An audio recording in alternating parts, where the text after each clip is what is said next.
She had packed everything she owned into one worn suitcase, crossed 3 states on a train that smelled of coal smoke and other people's hope, and arrived in Harlan Creek, Montana, believing that her life was finally about to begin. Then Nathaniel Brooks looked at her, looked away, and said 4 words that collapsed every dream she had carried for 800 miles. "This won't work out." He said it quietly, almost gently, as if that made it hurt less. It didn't. If you're watching this and you've ever been made to feel like you weren't enough, stay with me, because this story is for you. Don't forget to subscribe to our channel and hit that notification bell so you never miss a story like this one. And drop a comment telling me what city you're watching from. I want to see how far this story travels. Now let's get into it, because what happened next in that Montana train station changed everything. The letter had taken 11 days to reach Evelyn Carter in Millfield, Ohio, and she had read it so many times the paper had gone soft at the folds. It was not a love letter. She understood that from the first line. Nathaniel Brooks, rancher, Harlan Creek, Montana Territory, was not a man who wrote about feelings. He wrote about facts. He had a ranch of 400 acres. He had a daughter 4 years old who needed a woman's presence in the house. He had been widowed 3 years prior and had no intention of remaining so indefinitely. The agency had matched them based on Evelyn's references: her pastor, her employer at the dry goods store, and Mrs. Adeline Pruitt, who had known Evelyn since birth and described her in her letter as steady, capable, and possessed of uncommon patience. Evelyn had read that description and felt something unlock in her chest. Steady, capable, uncommon patience. Nobody in Millfield had ever called her pretty. Nobody had ever called her remarkable or dazzling, or the kind of woman a man couldn't take his eyes off. But steady and capable, those words felt true. Those words felt like something she could carry. She was 22 years old and had spent most of those years being quietly overlooked. Her 2 younger sisters had married before her. Her mother had stopped trying to hide the worry in her eyes somewhere around Evelyn's 20th birthday. At the dry goods store, she swept the back room and kept the ledger, and smiled politely at customers who never seemed to see her as anything more than the girl who handed them their change. She was not unhappy exactly, but she was invisible. And invisibility over time becomes its own kind of suffering. So when the letter arrived, and her mother sat across the kitchen table with that familiar look of cautious hope, Evelyn did not hesitate for long. She asked for 2 days to think. She spent those 2 days walking the same 3 roads she had walked her entire life, looking at the same sky, breathing the same air, and asking herself whether she was brave enough to become someone new. On the 3rd morning, she wrote back to Nathaniel Brooks and said yes. She arrived in Harlan Creek on a Tuesday afternoon in early July of 1884, stepping off the train with her suitcase in one hand and her traveling gloves in the other, squinting into a sun that felt bigger and brighter than anything she had known in Ohio. The town was smaller than she expected. 1 main street, a handful of storefronts, a church at the far end, but it had the feeling of a place that was still becoming itself, still being built, 1 season at a time. She liked that. It felt like something she understood. There were people on the platform. More than she expected. Word had apparently spread that Nathaniel Brooks was meeting a mail-order bride that afternoon, and in a town the size of Harlan Creek, that was the kind of thing that drew a crowd. Men in dusty hats stood near the fence. Women in sun-faded dresses clustered near the depot steps.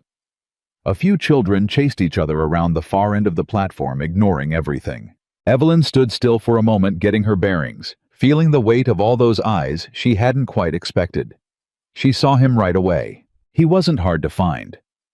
Nathaniel Brooks was taller than most of the men on the platform, broad through the shoulders, with dark hair going gray at the temples, and a jaw that looked like it had been carved out of the same granite as the mountains behind him. He stood apart from the crowd with his arms crossed, and his hat pulled low, and even from 20 feet away, there was something in his posture that said he was a man who was not accustomed to being disappointed and was not going to take it well if he was. He was holding a piece of paper. Evelyn recognized it as the agency's profile, her information, her references, perhaps a brief physical description the agency had compiled without her knowledge. He was reading it as she walked toward him, and then he looked up. He looked at her. The crowd went quiet, the way crowds do when something is about to happen that everyone can feel but nobody wants to name. Evelyn kept walking toward him. Her chin was up. Her grip on the suitcase handle was tight enough to hurt.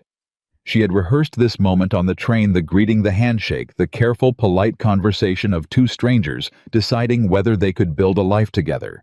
She had rehearsed it so many times it had started to feel almost real. "Mr. Brooks," she said, stopping a few feet from him. "I'm Evelyn Carter, from Millfield, Ohio." Nathaniel looked at her for a long moment. The kind of look that takes inventory and comes up short. His eyes moved from her face to her dress, to the old suitcase she was holding, and something shifted in his expression. Something that was not cruelty exactly, but was not kindness either. It was the look of a man recalculating. "Miss Carter." His voice was low and even, the kind of voice that didn't carry feeling in it any direction. "I appreciate you making the trip." She felt the word coming before he said it. She felt it the way you feel a storm on your skin before the sky changes. "But I don't think this arrangement is going to be possible." He said it quietly. He was not cruel about it. He did not raise his voice or make a scene. He simply stood there in front of half the town and told her with the paper from the agency still in his hand that she was not what he had in mind. The crowd didn't say anything. They didn't have to. Evelyn heard a woman somewhere behind her murmur something under her breath. She heard a man clear his throat. She heard the children stop running. The entire platform went the kind of still that makes every small sound too loud, and she stood in the middle of it with her traveling dress and her one suitcase, and her careful Ohio manners, and felt the earth go sideways under her feet. She did not cry. She had been not crying her entire life, and she was very good at it by now. "I see," she said. Her voice came out steady. She was grateful for that. Later alone, she would be astonished by it, that her voice had held when everything inside her was falling apart. But in that moment, she simply nodded, once tightened her grip on the suitcase, and turned away. She had nowhere to go. That was the part that came to her as she walked to the far end of the platform and stood with her back to the crowd. She had traveled 800 miles. She had $2.40 in the small purse inside her suitcase. She did not know a single person in this town. The agency had given her a one-way ticket because the expectation was that she would be arriving at her future home, not standing on a train platform in a strange territory with no plan and no money and no return passage. She set the suitcase down. She pressed her fingers to her mouth for a moment, not to keep herself from crying, but just to feel something solid, something real. Behind her, she could hear the crowd beginning to disperse. She could hear fragments of conversation, a woman saying something about what a shame and a man responding with something she couldn't make out but understood anyway. She heard boots on the platform boards. She heard Nathaniel Brooks's voice, low and brief, saying something to someone near the depot door. She did not turn around. The afternoon sun was dropping toward the mountains, and the air had changed something cooler, moving in from the west, carrying the smell of rain and distance. Evelyn looked out at the street below the platform and tried to locate inside herself whatever it was that was supposed to come next. The thought of walking into the town and asking for help from people who had just watched her be turned away was something she could not yet bring herself to do. The thought of going back was impossible. The thought of simply standing here until dark was the only one that felt manageable. So that is what she did. She stood there. After a while, she heard smaller footsteps on the platform. Quick ones. The kind that belong to someone who hasn't yet learned to slow down. "Miss..." She turned. A little girl was standing 3 feet away, looking up at her with the serious brown eyes of a child who understands more about the world than she should have to. She was wearing a blue dress and scuffed boots, and her dark hair was coming loose from its braid in about 4 different places. She was holding a battered cloth rabbit against her chest with both arms, the way children hold things they are not willing to let go of. "Miss," the little girl said again, in a voice that was almost formal with effort. "Are you sad?" Evelyn crouched down, bringing herself level with the child. "What's your name, sweetheart?" "Lily." She said it with great dignity. "Lily Brooks." Evelyn felt the name move through her like cold water. "I'm Evelyn," she said. Lily looked at her for a moment, with that grave, considering look, and then she said with complete sincerity, "You have pretty hair." Evelyn almost broke then. She didn't, but it was close. "Thank you," she managed. "Papa says we have to go now." Lily glanced back over her shoulder toward where Nathaniel was standing near the depot door, his back to them, talking to the station master. "But I don't want to go yet." She looked back at Evelyn. "Are you going to be okay?" Evelyn looked at this child, this 4-year-old girl in scuffed boots, standing on a train platform in Montana, asking a grown woman if she was going to be okay, and felt something she could not name shift inside her. "I'm going to be fine," she said. "I'm a little lost right now, but that's not forever." Lily considered this. Then she reached out and very carefully patted Evelyn's hand with her small one. "When I get lost," she said seriously, "Papa finds me." "That's very lucky," Evelyn told her. "Your papa sounds like a good man." Lily's expression flickered.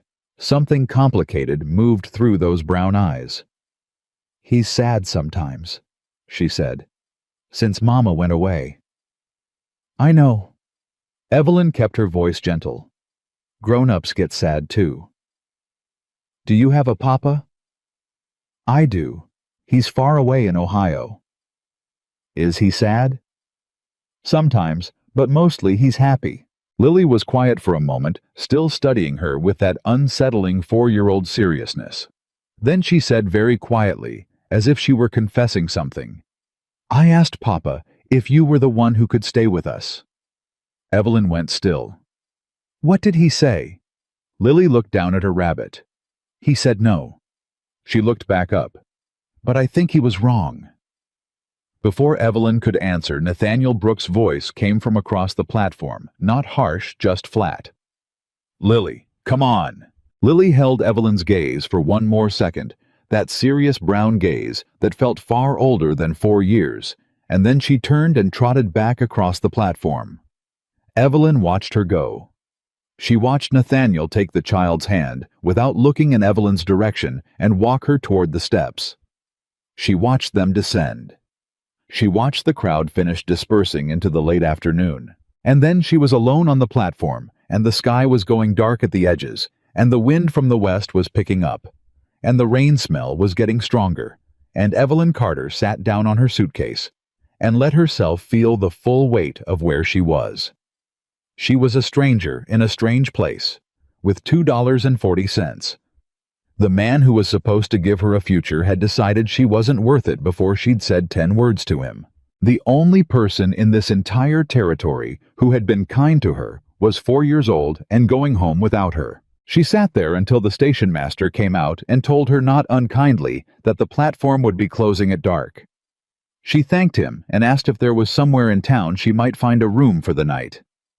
He told her there was a boarding house on the 2nd Street run by a widow named Mrs. Garfield, who sometimes took in travelers. He told her it was $1 a night if she could manage it. She thanked him again and picked up her suitcase. She had just reached the steps when she heard a wagon pulling up from the direction of the main street. She didn't think anything of it. Wagons came and went constantly in a town like this. She started down the steps with her suitcase. "Miss Carter." She stopped. Nathaniel Brooks was at the reins. Lily was sitting beside him straight-backed and watching Evelyn with the focused intensity of a child who has made up her mind about something and is waiting to see if the world agrees. Nathaniel looked at Evelyn. Something was different in his expression, not warmth exactly, but an absence of the dismissal that had been there before, like a wall that had been briefly reconsidered. "There's a storm coming," he said. "Yes," she agreed. "I was told there might be." "Mrs. Garfield's roof leaks." She didn't know what to do with that. "I see. It's not a good night to be at Garfield's." He was looking at the darkening sky, not at her. "I've got a spare room at the ranch. It's nothing special, but the roof holds." Evelyn looked at him for a long moment. She looked at Lily, who had not taken her eyes off her since the wagon stopped. She thought about pride, and she thought about $2.40, and she thought about the way the rain smell had gotten strong enough now that it felt like a promise. "I don't want your charity, Mr. Brooks," she said. "It ain't charity." He still wasn't looking at her. "The spare room needs cleaning before winter sets in. If you're handy with a broom, we can call it a trade." She stood there on the steps and looked at this man who had humiliated her 6 hours ago, and at his 4-year-old daughter who had asked her not to leave, and at the sky that was getting darker by the minute, and she made the only decision she could make. "One night," she said, "and I'll need a broom." "Fair enough," Nathaniel said. She carried her suitcase down the last 2 steps and put it in the back of the wagon. She climbed up on the other side of Lily. The little girl immediately scooted close enough that their arms were touching. "I knew you were coming," Lily said with great satisfaction. "You don't know anything," Nathaniel told her, but not unkindly. "I know lots of things," Lily said, and reached over and took Evelyn's hand in both of her small ones and held on. Nobody said anything else. The wagon pulled away from the station as the first thunder rolled across the mountains. Evelyn sat between the man who had turned her away and the little girl who wouldn't let go, and she looked out at the Montana dark coming down around them, and she thought one night. That's all. But one night has a way of becoming something else entirely when nobody's watching. The ranch was 6 miles outside town, and the storm caught them halfway there. It hit the way Montana storms hit, without apology, without warning, all at once. The rain came down so hard it turned the road to mud in minutes. Lightning split the sky somewhere to the north, and the thunder that followed was close enough to feel in the chest. Nathaniel kept the horses steady and calm, with the kind of practiced quiet that told Evelyn he had handled worse than this. Lily pressed herself against Evelyn's side without saying anything, and Evelyn put her arm around the child without thinking about it. Just instinct, and Lily tucked herself in closer and gripped her rabbit tighter. By the time the wagon reached the ranch, all 3 of them were soaked through. The house was dark when they arrived. Nathaniel got the horses settled in the barn, while Evelyn carried Lily to the porch and found shelter under the overhang. The child was shivering. Evelyn pulled her close and rubbed her small arms, and Lily buried her face against Evelyn's neck. "Cold," Lily murmured. "I know, sweetheart. Just a little longer." When Nathaniel came back from the barn, he unlocked the door and they went inside. He lit a lamp in the front room, and Evelyn looked around. The house was the house of someone who had stopped noticing it. It was not dirty exactly, but it had the particular emptiness of a place where someone had given up trying to make it feel like home. The furniture was solid and functional. There were no curtains. There was a fireplace that clearly hadn't been used in months. There was a small pair of boots by the door that belonged to Lily, and beside them a much larger pair that belonged to Nathaniel, and beside those was nothing else. No woman's shoes. No woman's touch anywhere. 3 years, Evelyn thought. He said his wife had been gone 3 years, and the house looked exactly like that. "Lily's room is down the hall," Nathaniel said, already moving toward the fireplace. "I'll start the fire. The spare room is next to it. I'll get you some dry things. My wife had some things in the chest that haven't been moved." Evelyn opened her mouth to say something about the wife's things, then closed it again. This was not the moment for that conversation. She took Lily down the hall. The child's room was the one room in the house that showed any life in it.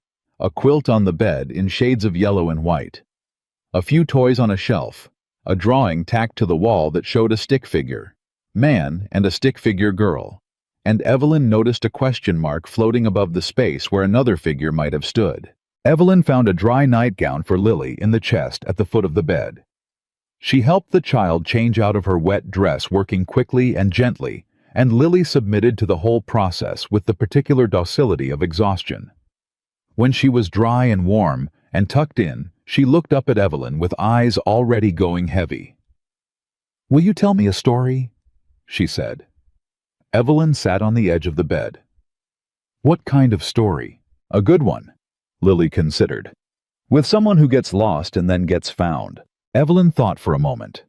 Then she began to speak, keeping her voice low and even, and she told Lily a story about a small bird that had gotten separated from its flock and flown through a storm to a place it had never been, and found in that strange new place a warm branch and a safe tree and a sky full of stars it had never seen before.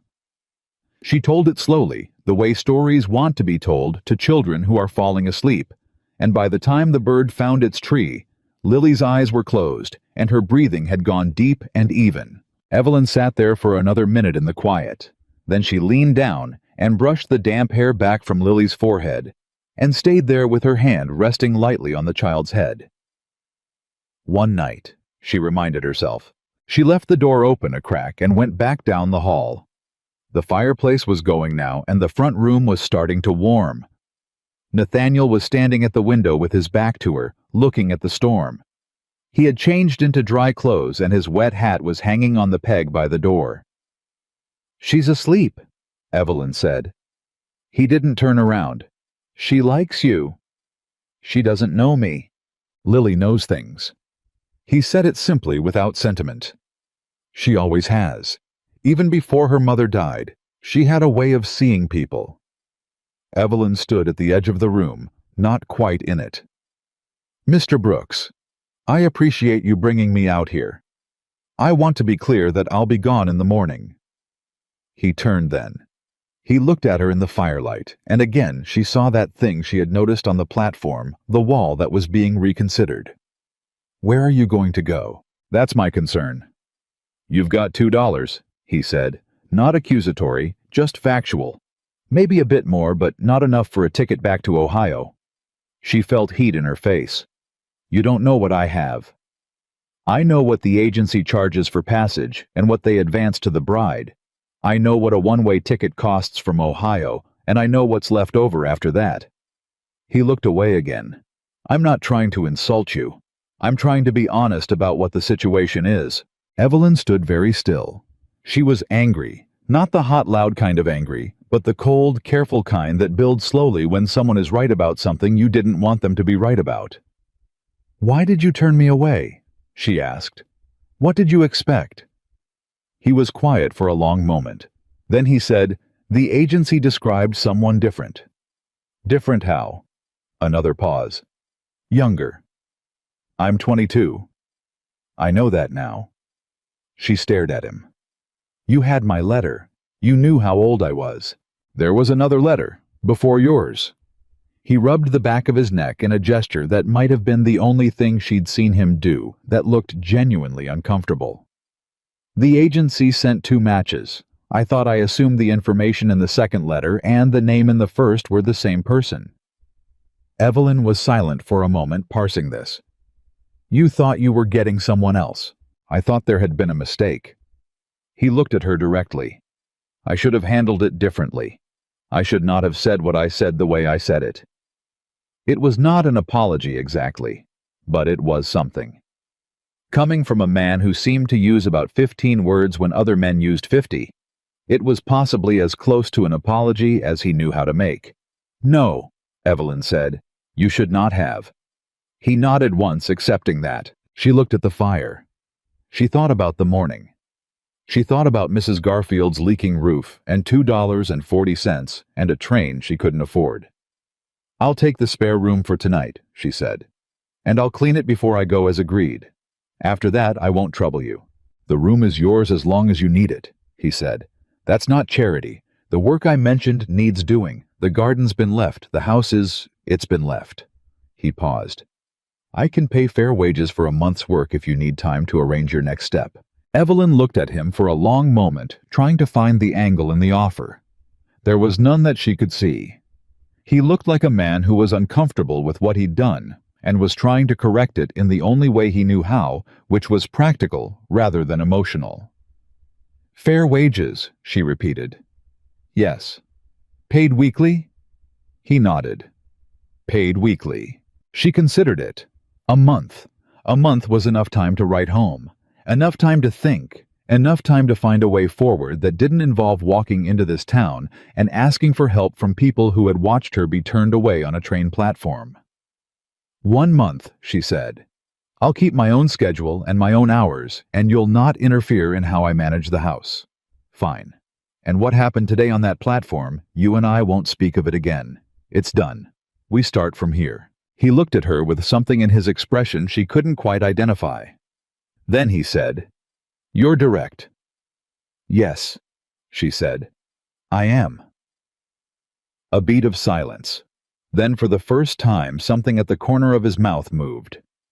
It was not quite a smile. She wasn't sure this man owned anything quite as uncomplicated as a smile. But it was a shift. "All right, Miss Carter, 1 month, starting tomorrow." She picked up the lamp he'd set on the table for her and went to the spare room. It smelled of dust and disuse, and the bed was made up with a quilt that had been there so long the color had faded out of it. She set the lamp down and sat on the edge of the bed and listened to the storm working itself out against the windows. 1 month. That was manageable. 1 month to get her footing, earn some wages, and figure out what came next. She unpacked only what she needed for the night. She found her mother's small Bible at the bottom of the suitcase and set it on the bedside table. She lay down without undressing and stared at the ceiling and listened to the rain. Down the hall, a little girl was sleeping. Across the house, a man with walls around himself was probably not sleeping, probably staring at his own ceiling, reconsidering things. And Evelyn Carter, who had arrived in Montana territory that morning, believing her life was about to begin, and had spent the next few hours watching it fall apart. Instead, lay in the dark in a stranger's spare room and thought, this is not the end of anything. She had been overlooked her entire life. She had been underestimated and passed over and made to feel small more times than she could count. And she was still here. She was still upright. She was still herself. The storm was already passing. She could hear it moving east. The rain was thinning. Tomorrow, she would pick up a broom. Tomorrow, she would start. 1 month. That was all she needed. But she fell asleep before she could finish the thought. And she slept deeply and without dreaming for the first time in years. And somewhere in that sleep, something in her unknotted itself, something that had been pulled tight for longer than she realized. And by the time the Montana sun came up over the mountains and put pale gold light across the floorboards of the spare room, Evelyn Carter had already begun to become someone she hadn't expected. She just didn't know it yet. She woke to the sound of small feet in the hallway. They stopped outside her door. There was a pause that had the particular quality of a child trying very hard to decide whether to knock or simply walk in. Then a knock, 3 small serious raps, like someone who had been taught how to do it properly and was very proud of that. "Come in," Evelyn said. The door opened and Lily stood there in her nightgown with her hair in a wild tangle and her cloth rabbit tucked under her arm and her expression carrying the weight of something important. "Papa's making breakfast," she announced. "He burns the biscuits. He always burns the biscuits." Evelyn sat up. "Does he?" "Every time." Lily came in and stopped at the side of the bed and looked at Evelyn with those grave, knowing eyes. "But if someone else made them?" she said carefully, as if laying out the terms of a business arrangement. "They might not burn." "You might be right about that." "I like honey on mine," Lily said. "There's honey in the crock on the kitchen shelf. The second shelf, not the first one. The first one has the salt." Evelyn looked at this small child giving her extremely specific kitchen directions at what was probably 5 in the morning, and she felt something so warm and so unexpected move through her chest that she had to press her lips together for a second. "Second shelf," she agreed. "I'll remember." Lily nodded, satisfied with how this was going. Then she said with slightly less authority and slightly more quiet, "Are you really going to leave in a month?" Evelyn met the child's eyes. Lily was holding her rabbit a little tighter. "I don't know yet," Evelyn said honestly. "That depends on a lot of things." "What things?" "Whether I'm needed here." Lily stared at her for a long moment with those bottomless brown eyes. Then she said very softly, "I need you here." Evelyn looked at her. She didn't say anything for a moment, because there wasn't anything to say that wouldn't come out wrong. Instead, she reached out and smoothed the tangled hair back from Lily's face, very gently, and Lily stood absolutely still for it, the way a child does when they're being touched tenderly, and they want it to last. "Let's go rescue those biscuits," Evelyn said. Lily took her hand. They walked down the hall together toward the smell of smoke and the sound of Nathaniel Brooks quietly cursing at a pan. And just like that, without ceremony, without announcement, without any of the rituals that are supposed to mark beginnings, Evelyn Carter's life in Montana began. The first morning set the pattern for everything that followed. Nathaniel burned the biscuits. Not just a little. The bottoms were black, and the insides were raw, and he was standing over the pan with the particular expression of a man who has had this exact problem before and has not yet developed a solution for it. He heard them coming down the hall and turned with something that was almost defensiveness in his face, as if he expected to be judged. Evelyn looked at the pan. She looked at him. She did not say anything. She simply went to the shelf, the second shelf, not the first, found the honey, set it on the table, and then went back to the stove and took the pan out of his hands with the calm authority of someone who has decided that a problem needs solving, and she is the one to solve it. He let her. That surprised her. She found flour in this bin and lard in the crock, and she made a fresh batch while Nathaniel stood to the side in his own kitchen, looking like a man who was not accustomed to being moved out of the way and was trying to decide whether he minded. Lily sat at the table watching the whole thing with enormous satisfaction, swinging her legs and squeezing her rabbit. When the biscuits came out right risen and golden and smelling the way they were supposed to smell, Lily announced, "I told you," to no one in particular. Nathaniel sat down at the table. He looked at the plate. He looked at Evelyn, who was pouring coffee into the 2 cups on the counter without having been asked whether she knew where the cups were, because she had looked while she was finding the flour. "You didn't have to do that," he said. "No," she agreed. "But the biscuits needed doing." He picked one up, took a bite. She watched his jaw work, and then the thing at the corner of his mouth did what it had done the night before. Not quite a smile, but its first cousin. He didn't say anything, but he ate 2 more. Those first 2 weeks on the ranch moved like water finding its level. Evelyn did not try to transform the place overnight. She approached it the way she had approached most things in her life, steadily, methodically, without announcing what she was doing or asking for permission. She started with the kitchen because that was where she spent the most time and where disorder cost the most. She organized the shelves so that everything had a logical place. She scrubbed the table and the floor and the windowsill. She found a bolt of plain cotton in the chest in the spare room and cut it into curtains for the kitchen window, hemming them by hand in the evenings after Lily was in bed. Nathaniel watched all of this without comment. He was a man of very few words, she was discovering, not because he had nothing to think, but because he seemed to operate on the principle that most things didn't require saying. He would come in from the range at midday and find something different and stand in the doorway, looking at it for a moment, with that assessing quiet, and then he would sit down and eat whatever she had made and not say anything about the change. But he ate everything she cooked. All of it. Every time. She decided to count that as approval. Lily was easier to read. Lily did not have her father's restraint. Lily expressed everything she felt at full volume and full speed, and what she felt from the very first morning was that Evelyn's arrival was the best thing that had happened in the Brooks household in as long as she could remember. She followed Evelyn everywhere, not in the clingy, uncertain way of a child who is afraid to be left alone, but in the interested, determined way of someone who has found a source of information and is not going to waste it. She asked questions about everything. Why did Evelyn cut the butter in instead of mixing it? Why did you fold the corners of the sheet that way? What are those flowers you planted called? And do they smell? And can I smell them? And can I pick one? And can I put it in water? Evelyn answered every question. All of them. Even the ones that came 6 at a time. Because nobody had ever asked her this many questions in her life, and she found to her own surprise that she loved it. It was on the 11th day that the first real test came. She was in the garden, or what had been the garden before 3 years of neglect had turned it into a contest between weeds and bare earth, when she heard the sound of a wagon coming up the road. She didn't think much of it. Wagons came and went. She kept working. Then she heard Nathaniel's voice from the direction of the barn, and another voice answering it, a woman's voice clipped and carrying even from that distance. Evelyn sat back on her heels and listened without meaning to. The woman's name, she learned within the next 30 seconds, was Margaret Holloway.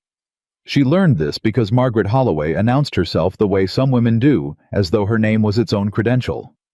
Evelyn wiped her hands on her apron and stood up. Margaret Holloway was perhaps 50, dressed better than anyone Evelyn had seen in Harlan Creek, with the kind of composed, deliberate beauty that comes from money and mirrors, and a great deal of attention to both. She had arrived with a basket covered in cloth, and a companion, a younger woman, who stood slightly behind her and said nothing, and she was talking to Nathaniel with the comfortable familiarity of someone who had been coming to this property for years and felt entitled to it. "I heard you had taken in the girl from the station," Margaret was saying when Evelyn came around the corner of the house. "I thought it was only right to come and see how things were settling." Nathaniel looked up and saw Evelyn. Something moved in his expression, a warning, she thought, or maybe just an awareness that this was about to become complicated. "Miss Carter," he said, "this is Mrs. Margaret Holloway. She has the neighboring property to the east." Margaret turned. Her eyes went over Evelyn with the practiced efficiency of a woman who has spent decades assessing other women and has gotten very good at it. The assessment took about 3 seconds. Whatever conclusion it reached, she tucked it away behind a smile that was perfectly shaped. "My dear," she said, "you must be exhausted after your ordeal. All that traveling, and then well." She let the pause do the work the words didn't need to do. "I've brought a few things. I thought you might be getting settled still." "That's very kind," Evelyn said. She kept her voice warm and her face open. "I'm managing quite well, thank you. Are you?" Margaret looked at the garden with its turned earth and new plantings. "How industrious." Her tone made industrious sound like a word you'd use for someone who didn't know any better. "Nathaniel, I've been meaning to speak with you about the Harvest Cooperative meeting next week. We'll need you there." She turned away from Evelyn as she said it. Not rudely, just smoothly. The way you turn away from something you've finished considering. Evelyn watched her. She felt something in her chest that was not quite anger and not quite hurt, something colder than both. She recognized it. She had felt it her entire life in Millfield, in every room where she was the woman nobody saw clearly. The feeling of being assessed and found beside the point. She picked up her trowel and went back to the garden. Behind her, she heard Margaret say something low to Nathaniel, and then laugh, a light social laugh, the kind that doesn't necessarily mean something is funny. She heard Nathaniel respond with a few words, flat and brief. She did not hear what either of them said, and she did not turn around to look. That evening, after supper, after Lily was in bed, Nathaniel came into the kitchen where Evelyn was cleaning up and leaned against the doorframe and said, "She runs the Valley's social calendar. She's not a bad woman." "I didn't say she was," Evelyn said. "You were thinking something." "Yes," she agreed, "but I kept it to myself." He was quiet for a moment. Then, "She was a good friend to my wife." Evelyn set down the cloth she was using and turned around. "And she thinks your wife's replacement should have been more carefully selected." He didn't flinch. "You're not a replacement." She looked at him steadily. "No, I'm not. I'm glad we agree on that." He held her gaze for a moment longer than she expected, and then he straightened and said good night, and went to his room, and Evelyn turned back to the dishes, and her heart was beating a little faster than it had been, and she spent a few minutes being annoyed with herself about that. 2 weeks became 3. Evelyn wrote a letter home. She wrote it carefully, choosing each word because her mother would read between the lines of every sentence, and she did not want her mother to worry. She described the ranch and the territory and the mountains. She described Lily in considerable detail because she suspected her mother would understand Lily better than anything else she could say about this situation. She described Nathaniel in 3 sentences. He is a private man. He works very hard. He is not unkind. She read those 3 sentences back after she wrote them and decided they were all true and that they were enough. She did not describe the way he had started leaving the coffee made in the morning before he went out to the range, which was new. She had been the one making it every day for the first 2 weeks. But now sometimes she came into the kitchen and found it already there. She did not describe the way he had fixed the broken step on the porch without being asked, or the way she had come around the corner of the barn 3 days ago and found him teaching Lily to whistle, both of them intent and serious about it. Nathaniel's face holding an expression she had not seen there before. She sealed the letter and sent it with the next postwriter and tried not to think about what she had left out.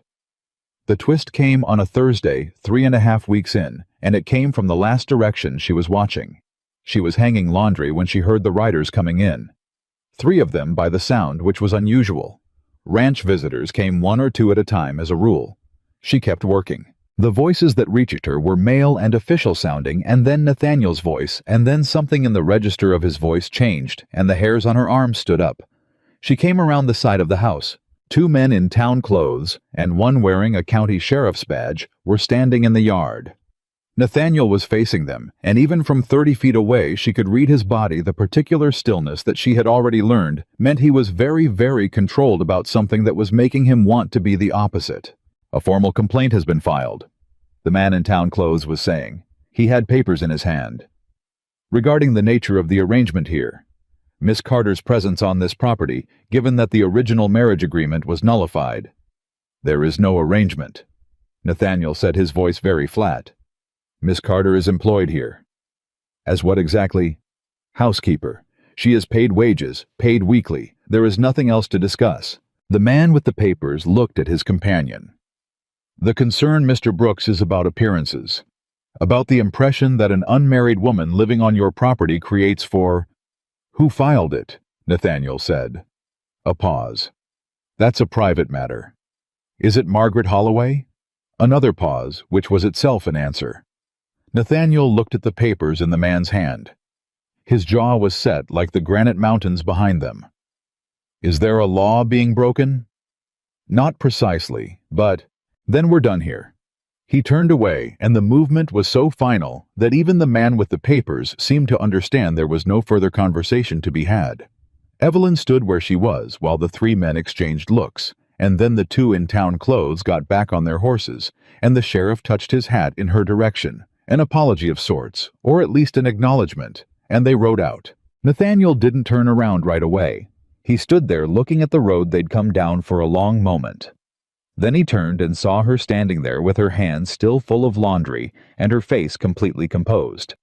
He walked to her. "You heard that," he said. "Yes." "I'm sorry." She looked at him. He had said those words more naturally this time. Less like an obligation, more like something he actually meant. "Don't apologize for someone else's behavior," she said. "It's not yours to carry." "It happened on my land." "Then it happened on your land." She turned and went back to the laundry. "Is there anything to be done about it legally?" He was quiet for a moment, apparently surprised by the practicality of the question. "No," he said. "She's within her rights to file a concern. It won't go anywhere." "All right." She pinned a sheet. "Then we move on." He watched her work for a moment. She could feel him back there looking at her with that assessing quiet, and she kept her hands steady and her face to the laundry and waited for whatever he was going to say. "Most women would have been upset," he said finally. "I am upset," she said without turning around. "But being upset about it out here doesn't change anything. I'll be upset about it later when there's time for it." A long pause. "That's a very practical way of handling things," he said. "Yes," she agreed. "It is." She heard him exhale, not quite a laugh, but the shape of one. She kept pinning laundry. But she felt something shift between them in the air above that ordinary work, and she was careful not to look at it directly, for fear of what it might be. The following Sunday, Margaret Holloway came to church. This was not unusual. Margaret Holloway always came to church. What was unusual was that she arrived at exactly the same moment as Nathaniel's wagon, as though she had timed it, which Evelyn suspected she had. And she came over immediately with her companion slightly behind her as always, and she smiled at Nathaniel, and then she looked at Evelyn, and she said in a voice precisely calibrated to be heard by the people nearest to them, "My dear, how long do you intend to stay? Surely you must have family somewhere who is wondering where you've gotten to." The churchyard went that specific quiet that means people are pretending not to listen. Evelyn looked at Margaret Holloway and thought about the last 6 months of her life in Millfield, the quiet overlooking the careful patience, the years of being the woman nobody saw. She thought about the train ride and the platform and Nathaniel's face when he turned away. She thought about Lily asking if she was going to be okay, and she thought about $2.40, and she thought about the biscuits and the coffee already made in the mornings, and the broken step on the porch that someone had fixed without saying anything. She smiled. It was not a small smile. It was not a defensive smile. It was the smile of someone who has made up her mind about something. "Mrs. Holloway," she said pleasantly, "I've found that where I'm needed is generally where I ought to be, and I'm needed here." She paused just long enough to let that land. "Now, if you'll excuse me, I believe the service is about to start." She turned and walked into the church. Lily was beside her and had been since they climbed down from the wagon, and she slipped her small hand into Evelyn's as they moved through the door. "What did Mrs. Holloway want?" Lily asked in the carrying whisper of a child who doesn't fully understand whispering. "Nothing important," Evelyn said. "She has a face like when Papa eats something sour," Lily said with great gravity. From somewhere behind them, muffled but unmistakable, came the sound of Nathaniel Brooks coughing very quickly into his fist. The month was almost up before either of them mentioned it. Evelyn had been thinking about it for a week. She had the letter from her mother that had come 3 days ago, warm, careful reading between lines, the way mothers do, asking questions that were really statements in disguise. Her mother wanted her to come home. She could feel it in every sentence. But underneath that, she could also feel something. Her mother was too careful to say that coming home meant coming back to the same rooms and the same overlooking and the same life that had been too small before she left. She was sitting on the porch steps in the evening quiet when Nathaniel came out and stood behind her without speaking. This had become a thing he did, came out in the evenings and stood or sat within proximity without requiring conversation. At first, it had seemed like coincidence. After 2 weeks, she had stopped pretending it was. "The month's up Saturday," she said. "I know," he said. She looked at the darkening sky. "I've had a letter from my mother. She'd like me to come home." He didn't say anything. The silence had weight to it. "But I don't think I want to," she said. She said it carefully, testing the truth of it as she spoke. "I think I want to stay, but I need to understand what that means." "What do you want it to mean?" he said. She turned and looked at him. He was standing with his arms crossed and his face in the shadow of the porch overhang, and his eyes on her with that quality of attention he kept so carefully contained. "I'm not going to be a housekeeper forever," she said. "That's not what I came here for, and it's not what I want." He was quiet. "I'm not going to wait around hoping things change either," she said. "I've done enough waiting in my life." He came and sat on the step beside her. Not close, but in the same space. She could feel the warmth of him in the cooling air. "What are you saying, Miss Carter?" he said. "I'm saying I need to know what I am here," she said. "Because Lily—" Her voice changed. She steadied it. "Because Lily calls me to every meal and holds my hand in church and tells me things she doesn't tell you, and I love her." The word came out clean and true. "I love her, and that's not going to change whether I'm your housekeeper or something else, but I need to know which one I am." Nathaniel looked down at his hands. She watched him the way she had learned to watch him waiting out the long silence, because that was how he moved through things that mattered slowly and without shortcuts. "After my wife died," he said, "I decided the safest thing was not to need anyone." "I know," she said. "It's harder to hold on to that than I thought it would be." He looked at her then. "When you've been here," she held his gaze. "I'm not trying to take anyone's place," she said. "I never was. I know that now." A pause. "I knew it before I admitted it." The porch was very quiet. The last light was going out of the sky somewhere behind the mountains. "I'm not asking for promises," she said. "I'm asking for honesty. Tell me if there's a reason to stay beyond the month and I'll stay. Tell me if there isn't, and I'll make other plans." He looked at her for a long moment, and then he said simply, "There's a reason." She let out a slow breath. "Okay," she said. "Okay," he agreed. That was all. But it was something.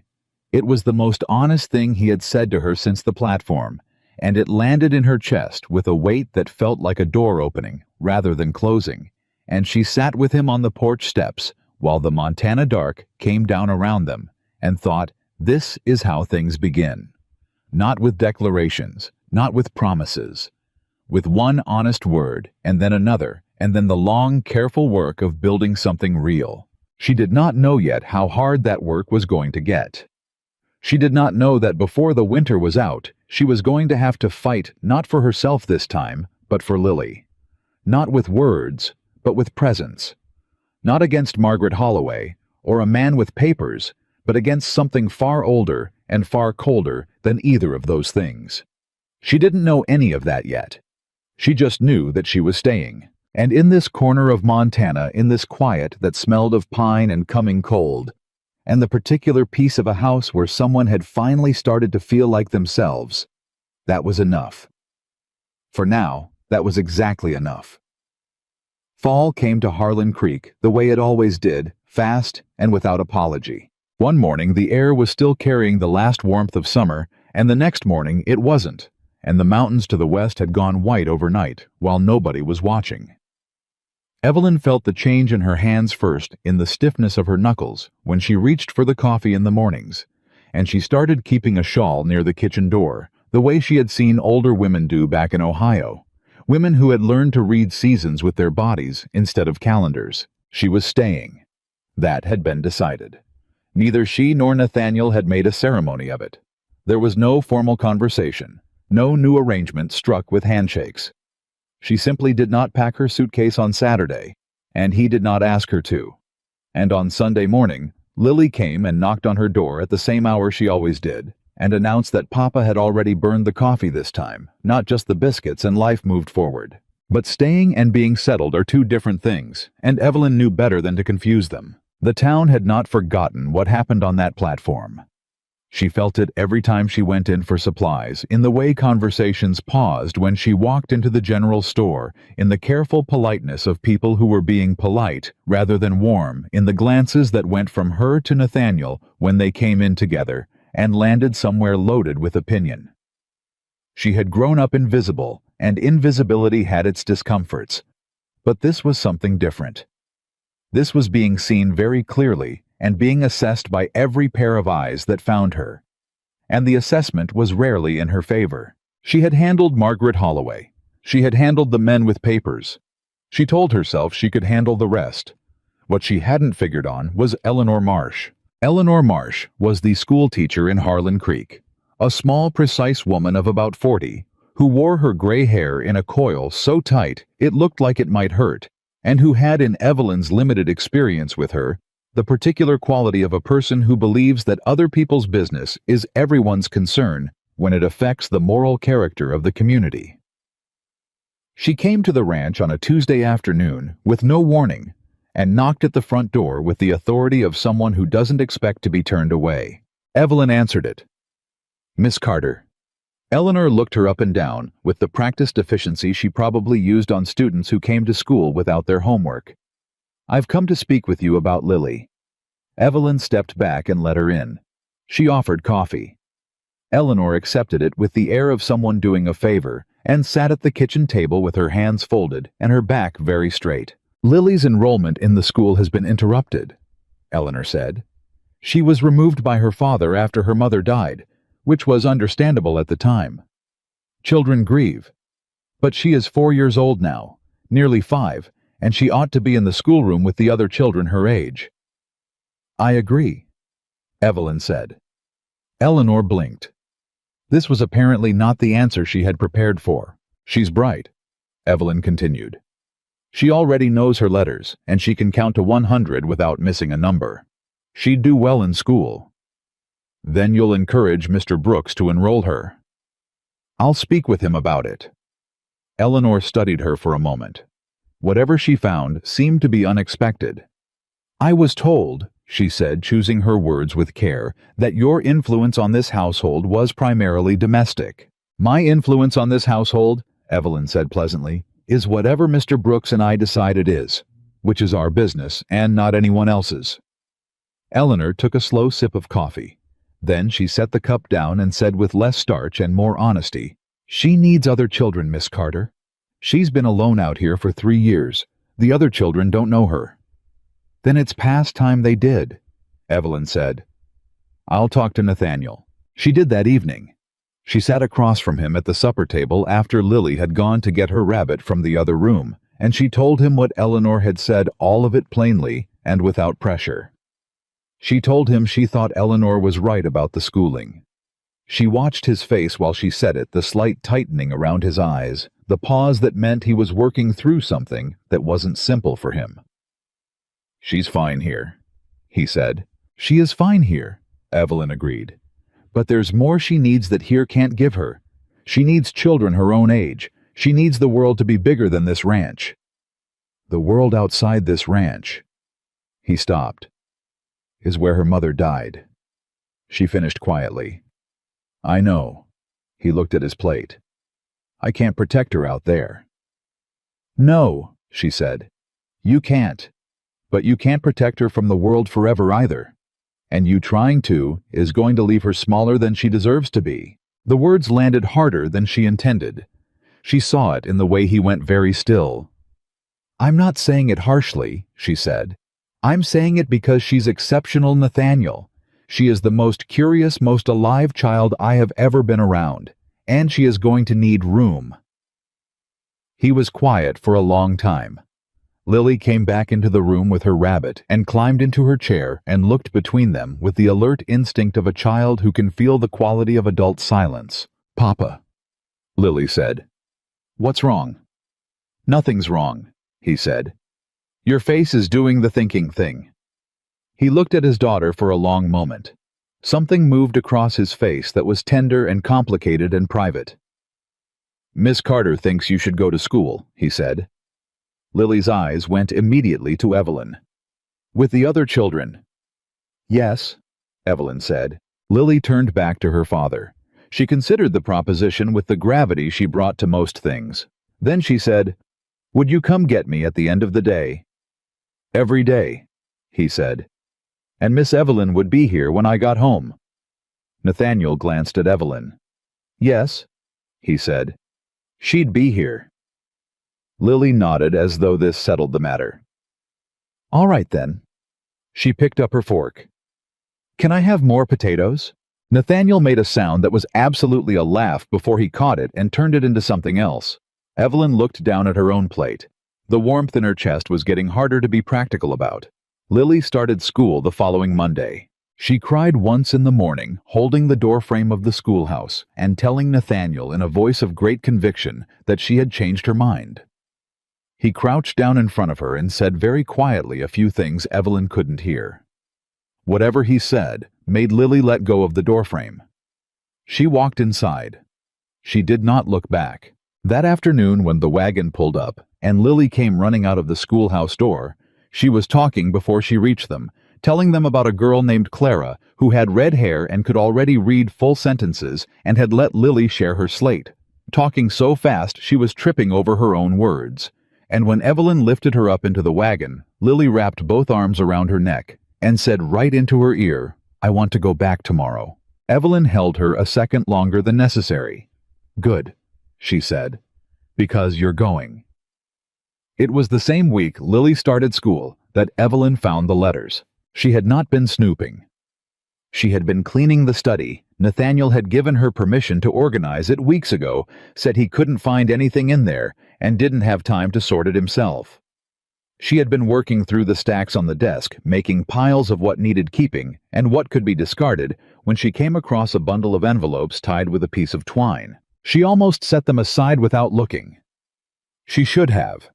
But one of them was open and sticking out of the bundle at an angle, and the return address on the outer envelope caught her eye, because it was from the marriage agency, the same agency that had matched her with Nathaniel. She stared at it. She did not read it. She put the bundle down and walked out of the study, and stood in the kitchen for a moment, with her hands pressed flat on the table, and her heart doing something uncomfortable and fast. Then she picked up her shawl and went outside and started working in the garden because she needed her hands to be busy. She turned it over in her mind while she worked. The other match. He had mentioned it on the first night. Another letter, another woman described to him by the agency. She had put that information away and not looked at it since then because it didn't seem relevant to anything that mattered. But now it was sitting in the study in a bundle of letters tied with twine, and whatever was in those letters was something Nathaniel had kept, which meant it was something that had mattered to him at some point. She was still in the garden when he came in from the range. He came straight to her, the way he'd started doing.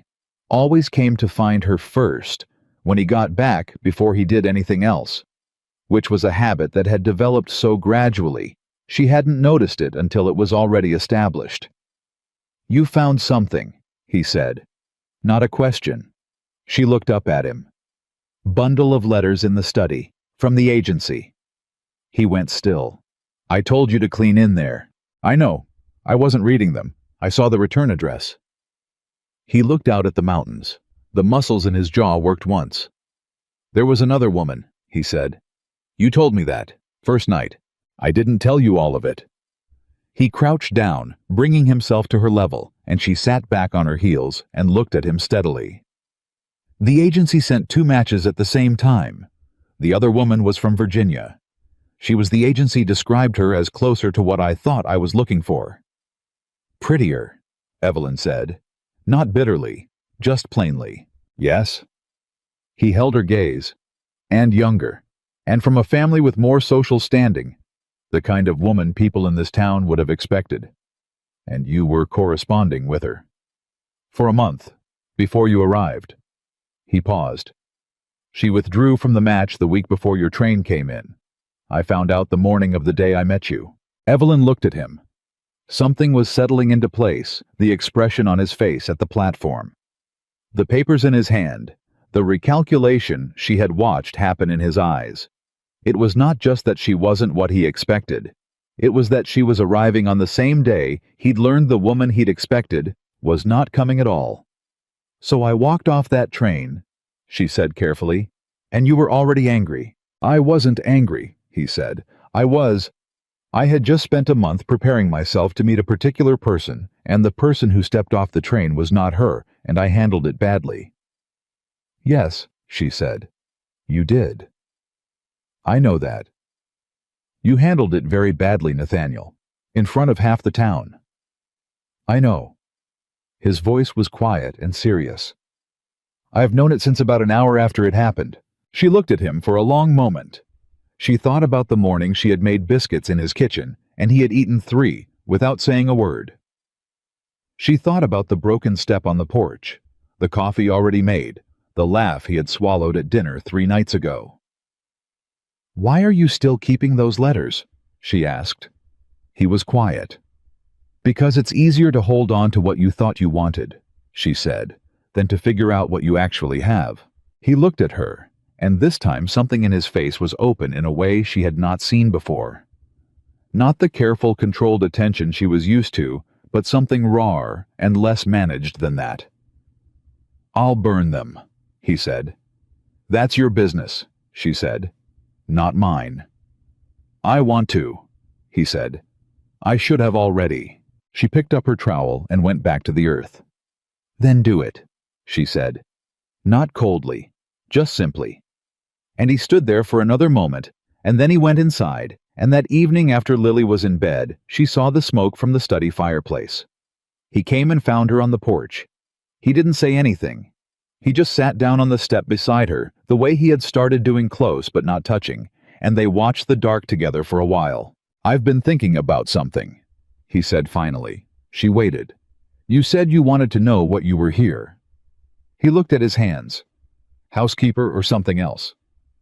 She kept her eyes on the dark. Her heart was doing that fast, uncomfortable thing again.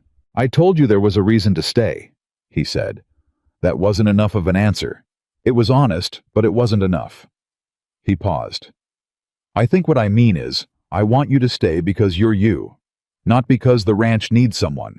Not because Lily needs a mother, though she does.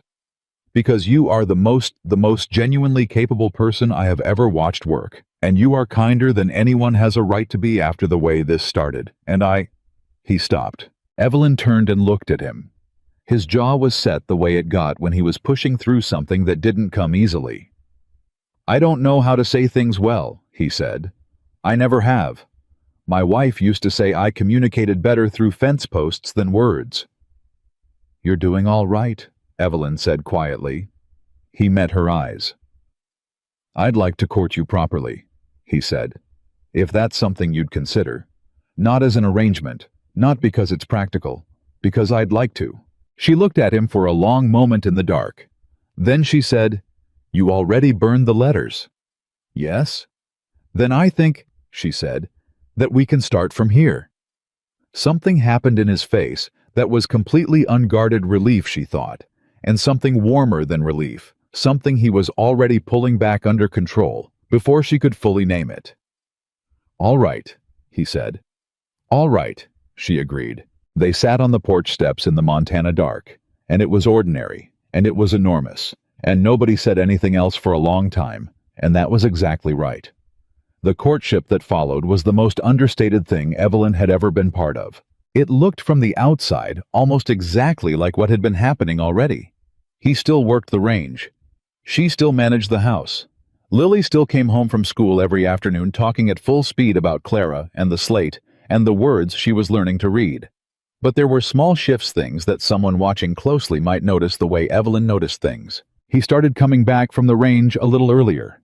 Not every day, but often enough that she stopped being surprised when she heard the barn door in the afternoon light. He would come in and pour himself a cup of whatever she had on the stove and lean against the counter and talk not much. Nothing elaborate, just the kind of ordinary accounting of a day that married people do without thinking about it. He'd fixed the north fence line. The creek was running lower. He'd heard from the Halverson brothers that the winter predictions were worse than last year. She would respond in kind. Lily had gotten a gold star on her letters. She'd put up 6 more jars of preserves. She'd found the place where the kitchen floor was soft and suspected the boards needed replacing before spring. And slowly inside those ordinary sentences, something was being built. She felt it most clearly on the evening he came home with wildflowers.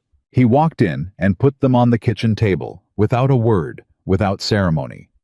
The way he'd put tools on a workbench, just set them there, and went to wash up.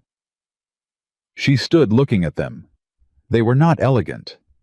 They were the kind of flowers that grew along the fence lines, rough-petaled and wind-worn, and incredibly alive in the particular way of things that have survived by being stubborn. She put them in the crock she used for water and set them in the center of the table.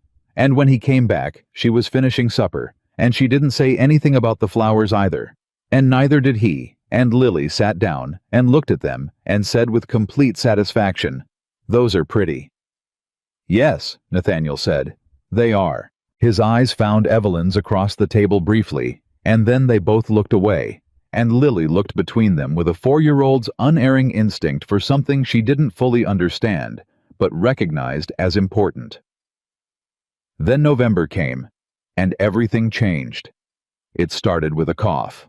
Lily's coughs were not unusual. Children in Montana winters coughed the way they did everywhere. The dry, cold air, the closed spaces of the schoolroom, the ordinary passage of illness through small bodies that were still learning to fight the world. Evelyn had been through 2 rounds of sniffles with her already, and handled both with honey tea and extra blankets and the firm insistence that Lily stay in bed until she was well. But this cough was different from the start, and somewhere in the part of herself that paid attention to things without being told to Evelyn knew it.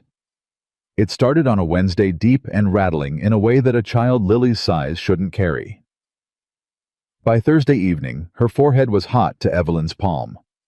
By Friday morning she hadn't eaten and wouldn't drink, and her eyes had that dull inward look that means a child's body is fighting very hard and losing ground. Evelyn told Nathaniel at breakfast. She told him plainly, the way she told him things, without drama, but without softening either. His face went the color of chalk. He was already halfway to the door to ride for the doctor when she caught his arm. "The road's already bad," she said. "I heard it icing overnight." He stopped. He looked at her. "How bad is she?" "Bad enough that we need to be smart about this," she said. "If you go for Dr. Heller and the road's impassable, you're stuck in town and I'm here alone with her. I need you here." He looked toward the hallway where Lily's room was. His entire body was wire-tight. "I know what to do," Evelyn said. "I've seen this before. My youngest sister had the same thing 2 winters ago. I need boiled water in the mustard tin in the pantry and you to keep the fire stoked in her room. Can you do that?" He looked back at her. For a fraction of a second, she saw him raw and terrified in a way she had never seen him before. All the walls down, all the control gone, just a father who could not lose the last piece of the life he had been building. "Yes," he said. "Then let's go," she said. What followed was the longest night of Evelyn Carter's life. She worked without stopping. She made a mustard plaster and pressed it to Lily's small chest, checking the child's temperature every half hour with the back of her wrist against the forehead. She boiled water and made steam and held Lily's struggling little body upright to breathe it. She changed the blankets when they soaked through. She talked to Lily constantly, not frantic talk, not the kind of nervous chatter that communicates fear to a sick child, but steady, calm storytelling. The same bird from the first night, now finding new adventures, and a family of horses in a valley somewhere warm, and a little girl with brown eyes who was going to feel so much better by morning. Nathaniel did everything she asked. Every single thing immediately without question, with the absolute focused obedience of a man who was holding himself together by the discipline of being useful. He stoked the fire, he brought water, he replaced the blankets. He sat in the corner of the room when she needed him to be still, and he moved when she needed him to move, and he never once asked if Lily was going to be all right, because she thought he was afraid that if he asked, she might have to tell him something he couldn't survive hearing. Around 2 in the morning, Lily's breathing got worse. Not gradually. It changed fast the way bad things do. One moment she was restless and difficult, and the next she was very quiet and working too hard for each breath. And Evelyn heard that change, and her own heart seized. She looked at Nathaniel across the bed. He had heard it too. "I need you to talk to her," Evelyn said. Her voice was steady. "She needs to hear your voice. Get close to her and talk." He moved to the bed without hesitation. He sat on the edge and leaned down and put his mouth close to Lily's ear and started talking. Evelyn did not hear what he said. She was working, focused and precise, adjusting the steam cloth and checking the child's pulse at the throat, and going back through everything she knew about what her sister had needed in this moment, but she could hear the register of his voice. Low and continuous, and full of something so naked and fierce that she had to close her eyes for just a second. Then she opened them and worked. The fever broke at 4 in the morning. She felt it happen under her palm, the heat cresting, and then with no drama at all beginning to ease. She pressed her hand more firmly to Lily's forehead, and the child stirred and made a sound that was discomfort rather than distress, the kind of sound that means you are returning rather than going, and Evelyn exhaled so hard her whole body shook with it. "The fever's breaking," she said. Nathaniel looked up from the other side of the bed. His face in the lamplight was something she would never forget, exhausted and wrecked and flooded with relief, in equal measure every wall he had ever built around himself, completely gone. "She's coming back," Evelyn said. "She's going to be all right." He put his forehead down on the bed beside Lily's small hand and stayed there for a long moment without moving. His shoulders shook once. Just once. Evelyn reached across and put her hand on his back between his shoulder blades, the way you do with someone who needs to know they are not alone in the room. And she kept it there while he breathed through whatever was moving through him, and she didn't say anything, because there wasn't anything to say that would be better than silence. Lily opened her eyes just before dawn. She looked at the ceiling. Then she turned her head and found her father first, and then she found Evelyn, and she looked between them both with the slow, wondering look of a child who has been a very long way away and has come back to find everything still there. "Mama," she said. Her voice was barely a thread. It was the first time. Evelyn felt it go through her like light through water, everywhere at once, everywhere immediately. She leaned down close to Lily's face and said very softly, "I'm here, sweetheart. I'm right here." "You stayed," Lily whispered. "I stayed," Evelyn said. "I'm not going anywhere." Lily's eyes drifted closed again, back into the safe healing sleep of a fever that has broken and a body that is mending. Her hand loose on the blanket uncurled, and Evelyn took it in both of hers without thinking. She sat like that for a long time. She became aware gradually that Nathaniel had straightened, that he was watching her. She did not look up right away because she needed another moment, needed to finish feeling what she was feeling without being observed in it. When she did look up, his face was open in a way she had never seen it. Not the brief, unguarded moments she had caught before. This was different. This was a man who had stopped protecting himself and was looking at her with everything showing. "Evelyn," he said.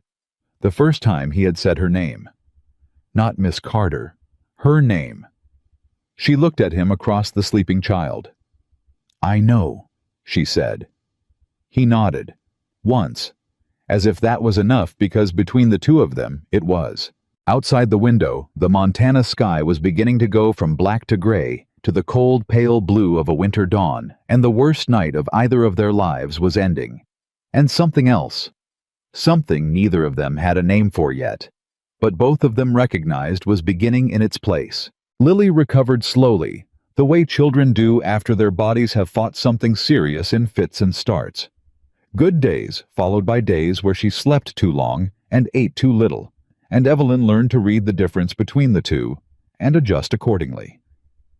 She kept Lily home from school for 2 weeks. She made broths and soft breads and sat beside the child's bed in the afternoons, reading aloud from the small collection of books she had brought from Ohio, and Lily listened with her eyes half closed and her rabbit tucked under her chin, and her color gradually stubbornly coming back. Nathaniel hovered. There was no other word for it. The man who had spent 3 years perfecting the art of emotional distance now could not seem to stay more than 20 feet from his daughter for longer than it took to do the work that absolutely required his presence. He came in from the barn at odd hours to check. He ate his meals standing in the doorway of Lily's room rather than at the table. He asked Evelyn the same questions he had already asked in different arrangements, as though the answers might change if he came at them sideways. She answered patiently every time. She understood it. She had felt the same terror that night, and she carried it differently because she had something to do with it, but she understood the shape of what he was working through.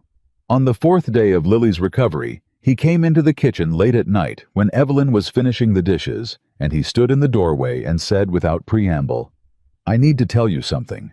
She set down the cloth and turned around.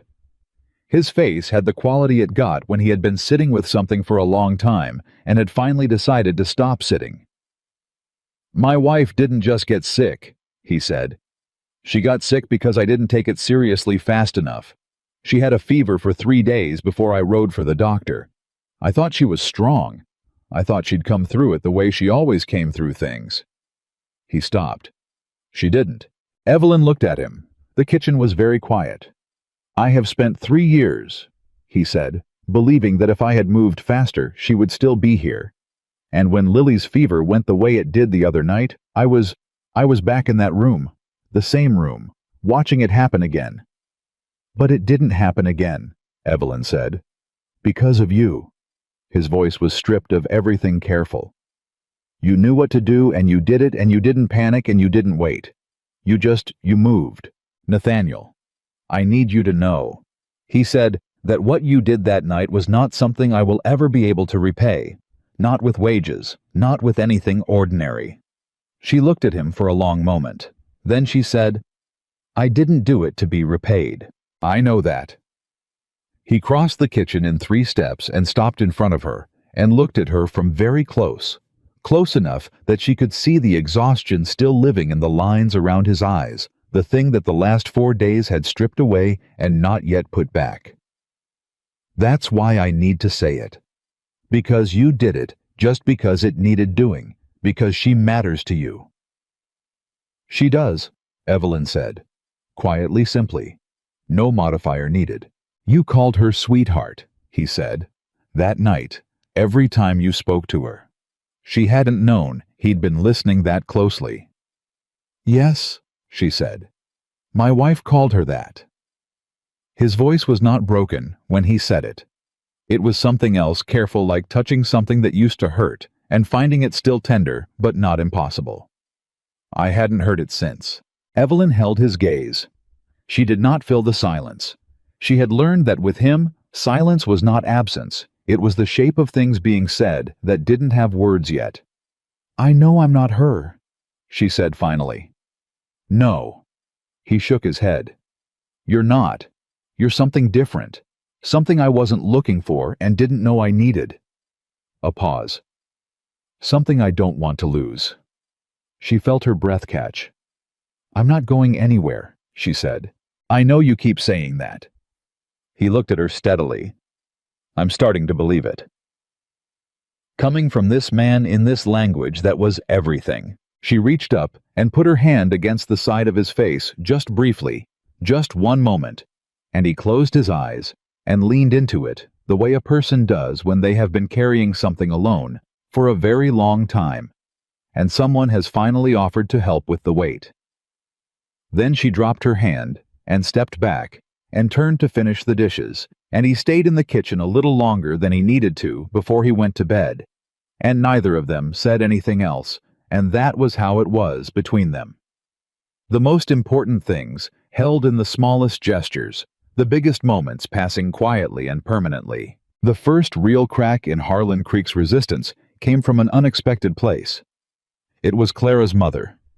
Clara was Lily's school friend, the red-haired girl who had shared her slate on the first day, and her mother was a woman named Ruth Dawson, who ran the millinery shop on the main street and had a directness about her that Evelyn had always privately liked, even on days when that directness was aimed in uncomfortable directions. Ruth came into the general store on a Saturday morning in December when Evelyn was there for supplies, and she marched up without ceremony and said, Your girl saved my daughter from a rattlesnake last week, and nobody thought to tell me until yesterday. Evelyn blinked. What? In the schoolyard. Lily spotted it before any of the other children did, and she pulled Clara back and yelled for Miss Marsh loud enough to wake the dead. Clara didn't even see it. Ruth shook her head, and her eyes were bright. Brave little thing. 4 years old, and she didn't freeze. Evelyn felt pride so sudden and fierce it almost embarrassed her. She didn't tell me. Well, she wouldn't, would she, modest? Ruth looked at her squarely. I want to bring Clara out to the ranch to play, if that suits. It would suit very much, Evelyn said. Ruth nodded once, brisk and settled. Good. I've been wanting to introduce myself properly for a while. I would have sooner, but... She paused, and the honesty in her face was refreshing precisely because it was uncomfortable for both of them. Frankly, I was letting myself be influenced by people who had opinions they had no business having. I've thought better of it. Evelyn looked at her. I appreciate that. Don't appreciate it. Just have coffee ready on Thursday. Ruth picked up her parcel from the counter and headed for the door, and then she turned back and added, For what it's worth, the whole town knows what you did for Lily during that fever. Nathaniel's been close with his words his whole life, but people talk, and Dr. Heller heard enough when he came out to check on her.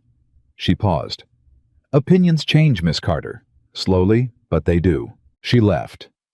Evelyn stood in the middle of the general store and felt something loosen in her chest that had been pulled tight for months. Ruth Dawson came on Thursday with Clara and a lemon cake, and the two little girls disappeared into Lily's room within 5 minutes and did not emerge for 2 hours. And Ruth sat at Evelyn's kitchen table and drank 2 cups of coffee and talked with the frank, rolling energy of a woman who had been waiting a while for a real conversation. She talked about her husband who had died 4 years ago and left her the shop. She talked about Clara, who she was raising alone and who she worried about constantly, with the specific worry of a parent who knows their child is capable but fears the world will not make room for it. She talked about Margaret Holloway with a sighing tolerance that told Evelyn more about Margaret than any direct accusation could have. She's not a bad woman. Ruth said, which was almost word for word what Nathaniel had said. But she was very fond of Nathaniel's wife, very. She held her cup. And I think she's spent 3 years imagining that Nathaniel would eventually turn to her for guidance at least. Maybe more. Your arrival disrupted a plan she hadn't admitted to herself she had. Evelyn absorbed this. I see. She'll come around, Ruth said.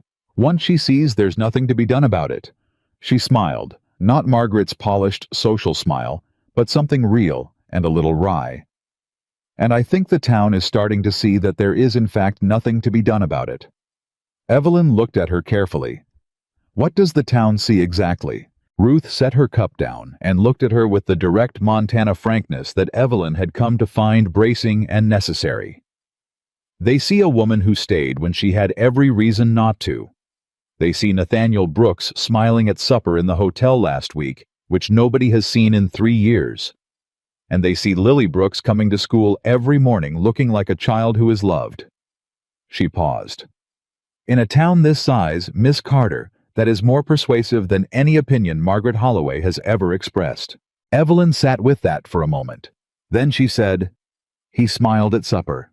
Ruth raised an eyebrow. He didn't tell you. He was in town for the cooperative meeting. He took supper at the hotel after.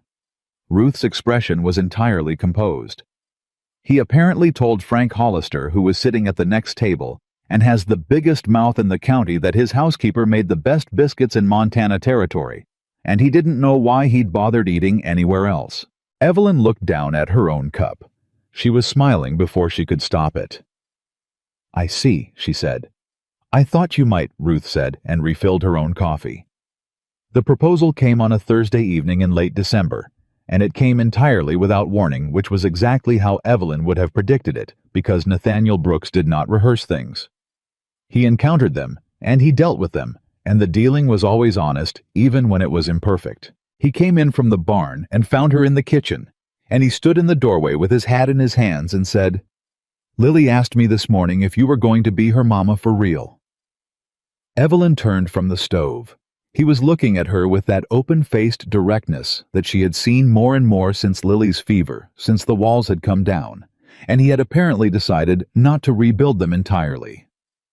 What did you tell her? She said. I told her I needed to ask you first. She set down the spoon she was holding. Ask me what exactly? He crossed the kitchen. He stood in front of her, and he was a head taller than her, and twice as broad across the shoulders, and he was holding his hat so tight the brim was creasing, and something about that. The large, capable man, undone by nervousness, over a woman who had spent 4 months making his biscuits, broke something open in her with great tenderness. I'm not good at this, he said. You're doing all right, she said, the same thing she had said on the porch. He remembered it, she could see it, in the way the corner of his mouth moved. I want to marry you, he said. Not because the ranch needs a woman, not because Lily needs a mother, even though she does, and you are your everything she needs, Evelyn, but because I want to be the man you come home to, because I want to be worth the 800 miles you traveled to get here, because I have watched you every single day for 4 months and I cannot imagine this house without you, and that terrifies me more than anything has in a long time, and I would rather tell you that than spend another month pretending it isn't true. The kitchen was perfectly quiet. She looked at this man, this stubborn, private, genuinely good man, who had turned her away on a train platform, and burned letters, and fixed broken steps, without saying so, and held his daughter's hand at 2 a.m, and smiled about biscuits at the hotel in town. And she felt something settle inside her, with the finality of something that has found its right place. You said I could only stay if you chose me because of who I was, she said. Not because of what the house needed. Yes, he said. I remember. Is this that? Yes, he said. This is that. She held his gaze for a long, quiet moment. Then yes, she said. He closed his eyes for just a second, 1 second, of undisguised relief, and then he opened them and looked at her with everything showing and said, Yeah. Yes, Nathaniel. And she was smiling now fully with nothing held back. Yes. He put the ruined hat down on the table. He reached out and took her hands in both of his, and his hands were large and work-roughened and very warm, and he held hers carefully, like something he was aware of having nearly lost. "I'll do right by you," he said. "I know I haven't always." "You have," she said. "For a while now you have." Down the hall, small feet hit the floor at speed. The door flew open, and Lily appeared in the kitchen doorway with her rabbit and her wild hair, and her expression already lit with the knowledge of a child who has been listening at doors and is not remotely ashamed of it. "Did she say yes?" Lily demanded. Nathaniel looked at Evelyn. "She said yes." Lily let out a sound that was somewhere between a scream and a cheer and launched herself across the kitchen. Nathaniel caught her with one arm, her small body crashing into his side, and she wrapped both arms around his neck and then reached out and grabbed Evelyn's hand and held both of them at the same time, with the fierce, possessive joy of a child who has been waiting for this exact moment longer than either adult had realized. "I knew," Lily said into Nathaniel's shoulder, muffled but certain. "I knew since the train station." "You were 4 years old at the train station," Nathaniel said. "I know lots of things," Lily said. "I told you."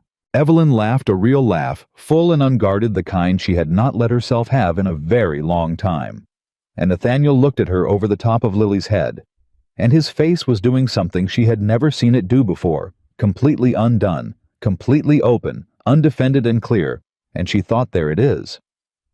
There is the man who was under all that granite, and she had found him, or he had found her, or they had found each other in the wreckage of a bad beginning, which was, she thought, the best kind of finding there was. The town found out 3 days later because Lily told Clara, who told Clara's mother, who told Ruth Dawson, who was not the biggest mouth in the county, but was thoroughly connected to the woman who was. By Sunday, it was common knowledge in Harlan Creek that Nathaniel Brooks had asked Evelyn Carter to marry him, and she had said yes, and the response was not what Evelyn had feared. It was not unanimous enthusiasm. There were people who still had their opinions, but the balance had shifted somewhere in the month since July shifted quietly.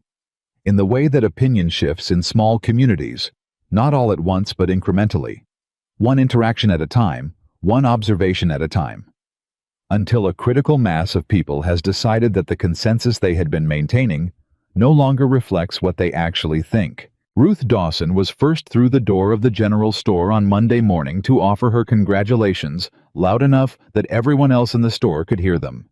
Frank Hollister, who had the biggest mouth in the county, shook Nathaniel's hand at the feed store and said loud enough for the street to hear that it was about time. Miss Eleanor Marsh came to the ranch on Wednesday with a gift, a small book of children's verses she thought Lily might enjoy, which was how Eleanor expressed approval Evelyn was learning. Not with warm words, but with practical tokens. And Margaret Holloway came on Friday. She came alone without her companion, which was itself unusual. She knocked at the front door in the late afternoon and stood there when Evelyn opened it with an expression that was doing a great deal of internal work that didn't quite make it to the surface. "Mrs. Holloway," Evelyn said. "Come in." "I won't stay," Margaret said. She was carrying a small wrapped package. She held it out. "For Lily. For the engagement. She's very fond of sweets, and I happen to have some made." Evelyn took the package. She looked at Margaret steadily. Margaret's composure held, and then fractionally briefly it didn't. Something moved in her eyes that was real rather than managed.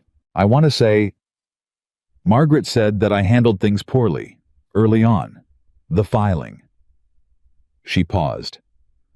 I had expectations about how things in this valley would proceed that were my own and not anyone else's business, and I acted on them when I shouldn't have."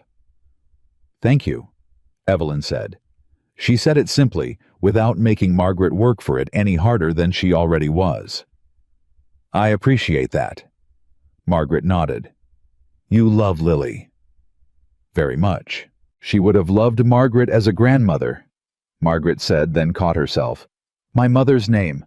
My mother loved children." A pause. That's neither here nor there." "It isn't," Evelyn agreed kindly. "But Lily would love to have more people in her life who care about her. That's not something we have an excess of." Something softened around Margaret's mouth. "No," she said. "I suppose not." She left shortly after. Evelyn stood at the door and watched her go and thought about the enormous complexity of people, how much damage someone can do while still being fundamentally lonely, how much harm comes not from malice, but from the collision of unexpressed hopes with circumstances that don't accommodate them. She thought about herself at the train station, her own unexpressed hopes, her own collision. She thought everyone is trying in the directions they know how toward the things they need. The distance between people comes from those directions not lining up. She closed the door and went back inside. Lily was at the kitchen table with the book Miss Marsh had brought, sounding out words with her finger moving under each letter. She looked up when Evelyn came in. "Who was it?" "Mrs. Holloway. She brought you sweets." Lily's face did the complicated thing it always did at the mention of Margaret. "She's nicer now," she said carefully. "A little," Evelyn agreed. "You were nice to her even when she wasn't nice to you," Lily said. She said it matter-of-factly, the way children state things they have observed and incorporated into their understanding of how the world works. "I tried to be," Evelyn said. Lily looked at her. "Why?" Evelyn sat down across from her and thought about the honest answer for a moment. "Because being unkind back doesn't change anything," she said. "It just means there are two people being unkind instead of one." Lily considered this with her usual gravity. Then she said, "Papa says you're the smartest person he knows." Evelyn felt warmth move through her chest. "Did he?" "He said it to Mr. Hollister at the feed store, and Mr. Hollister told Clara's mama, and Clara's mama told me." Lily delivered this information with complete serenity, apparently unconcerned about the chain of transmission. "I told him I already knew." "Did you?" "You figured out his biscuit problem on the first day," Lily said. "That told me right away." Evelyn looked at this child, this extraordinary solemn, entirely herself, child who had spotted her on a train platform and decided in the span of one conversation that she was staying, and felt a love so complete and uncomplicated that it had no room for anything else in it. "Come here," she said. Lily came around the table without being asked twice, and climbed into her lap and settled herself with the practiced ease of a child who has been doing this for months and considers it a natural law. She put her head against Evelyn's shoulder and pulled her rabbit up under her chin. "Evelyn," she said. When you and Papa get married." She paused, choosing words the way she did when something was important to her. "Can I call you Mama? For real? Not just when I'm sick or scared." Evelyn pressed her lips together hard for 1 second. Then she turned her head and kissed the top of Lily's hair. "You can call me that any time you want," she said. "You already could have." "I know," Lily said. "But I wanted to ask right." Evelyn held her. The kitchen was warm and the afternoon was going gold outside, and somewhere out in the barn, Nathaniel was finishing the day's work before coming in. And in 3 months, they would stand in front of the Harlan Creek Church and make promises in front of everyone who had once watched Evelyn walk off a train platform with nowhere to go. And it would mean something different than it would have meant in July, harder won, more certain, built on the specific knowledge of what it had cost to get there. But all of that was later. Right now, there was a little girl in her lap who had asked to call her Mama, and she said yes, and Lily tucked herself in closer, and they sat together in the warm kitchen, while the last afternoon light came through the windows, and Evelyn Carter held her daughter and did not look away. The wedding was set for the 3rd Saturday in March. Evelyn had not wanted anything large. She told Nathaniel this plainly, the same way she told him most things directly without apology, with the calm certainty of a woman who had spent enough years being overlooked to know exactly what she did and did not want now that someone was finally asking. She wanted the church, the pastor, and the people who had actually earned the right to stand in the room. She wanted Lily in a new dress. She wanted Ruth Dawson in the front row. She wanted it honest and small and real, Nathaniel said that was fine with him. He said it with the particular relief of a man who had been quietly dreading the alternative. What neither of them anticipated was that Harlan Creek had its own opinion about what the wedding of Nathaniel Brooks should look like, and that opinion had been quietly organizing itself for weeks. Ruth told her 3 days before, sat her down at the kitchen table with coffee, and said without preamble, "Half the town is planning to be there." Evelyn stared at her. "What do you mean, half the town?" "I mean Frank Hollister told the Halverson brothers, who told the women's circle, who told the school children, who told their parents, and somehow it became an event." Ruth wrapped her hands around her cup. "I want you to be prepared. It's not going to be the small thing you asked for." Evelyn was quiet for a moment. She thought about July. She thought about the platform and the crowd, and the way those same people had stood and watched and said nothing. "Why?" she said. Ruth looked at her evenly. "Because you earned it," she said.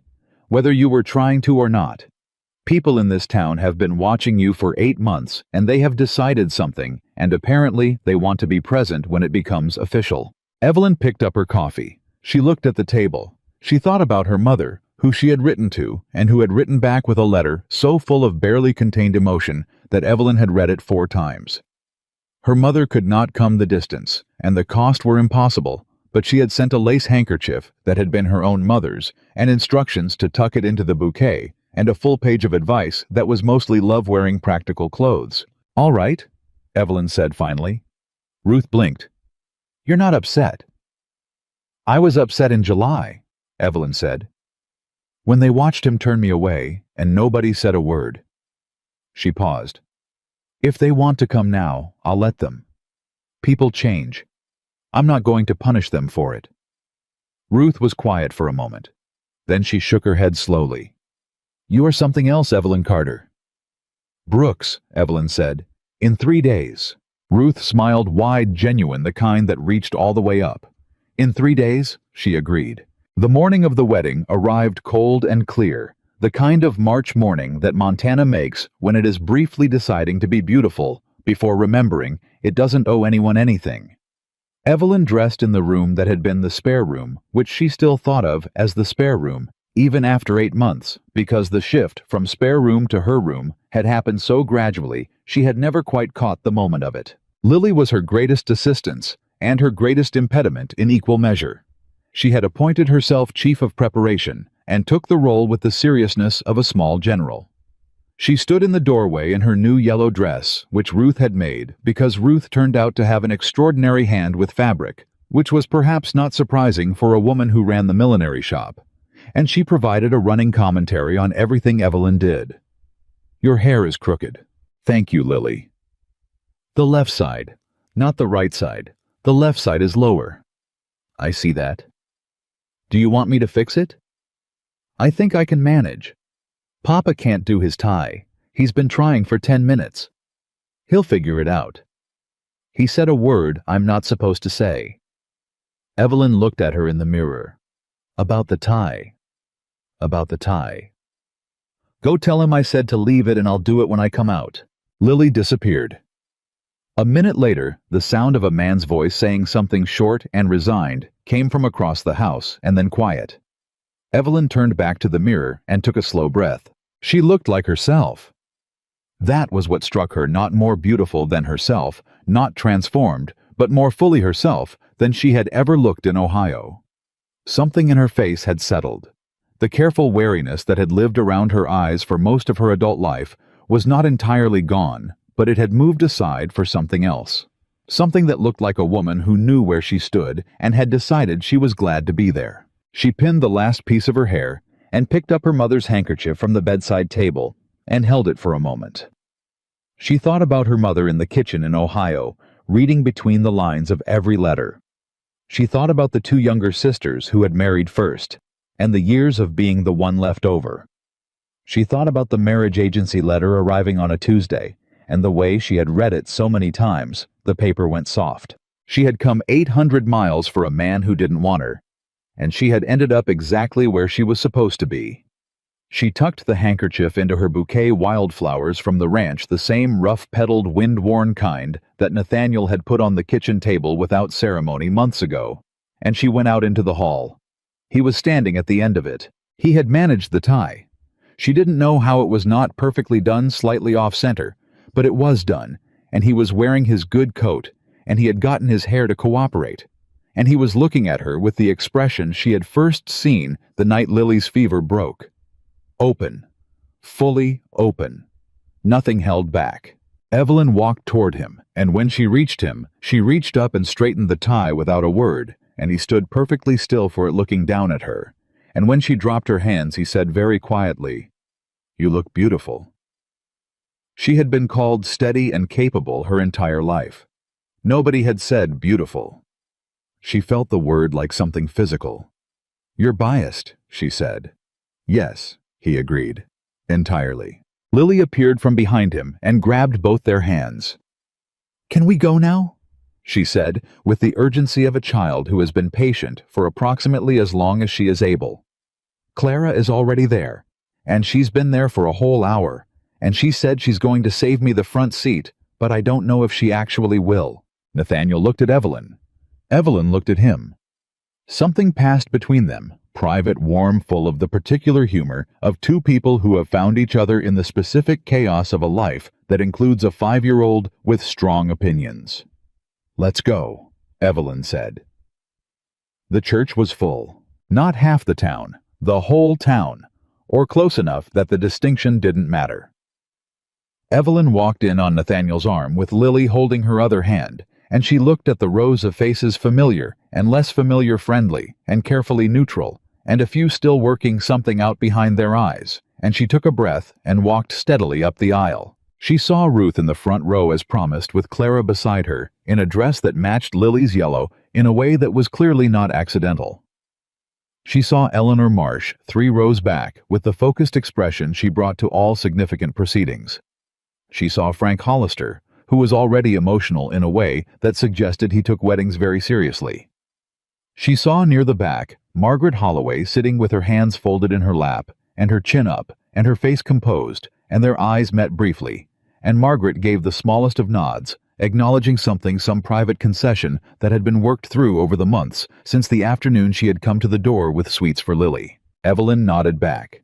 Then she looked forward.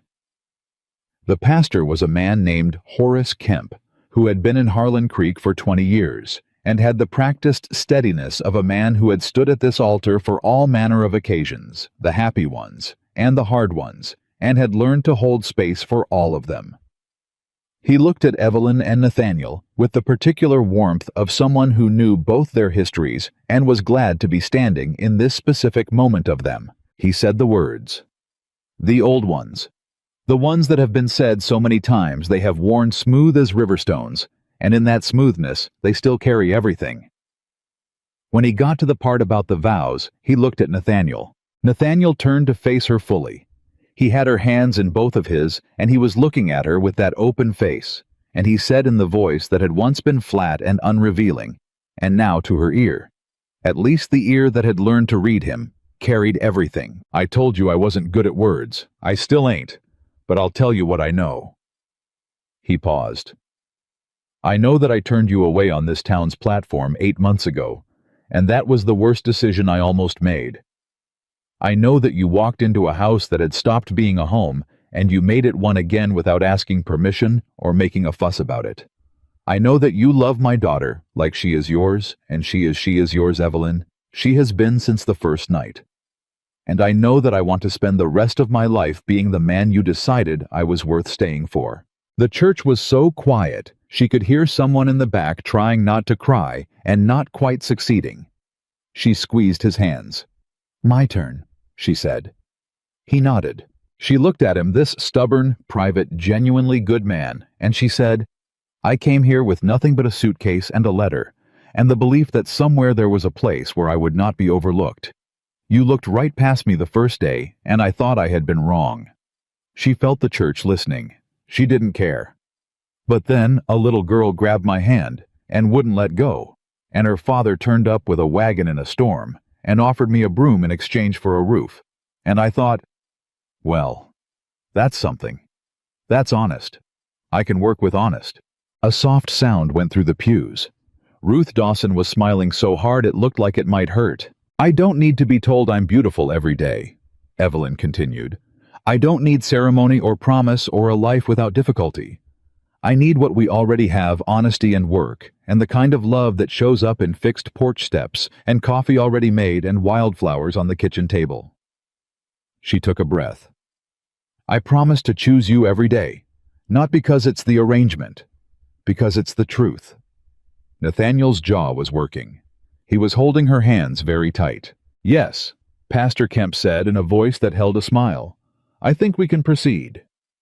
When it was done, and they walked back up the aisle together, Lily between them, holding both their hands, and practically levitating with joy, the church erupted in the particular sound of a community that has been waiting for something to feel good about.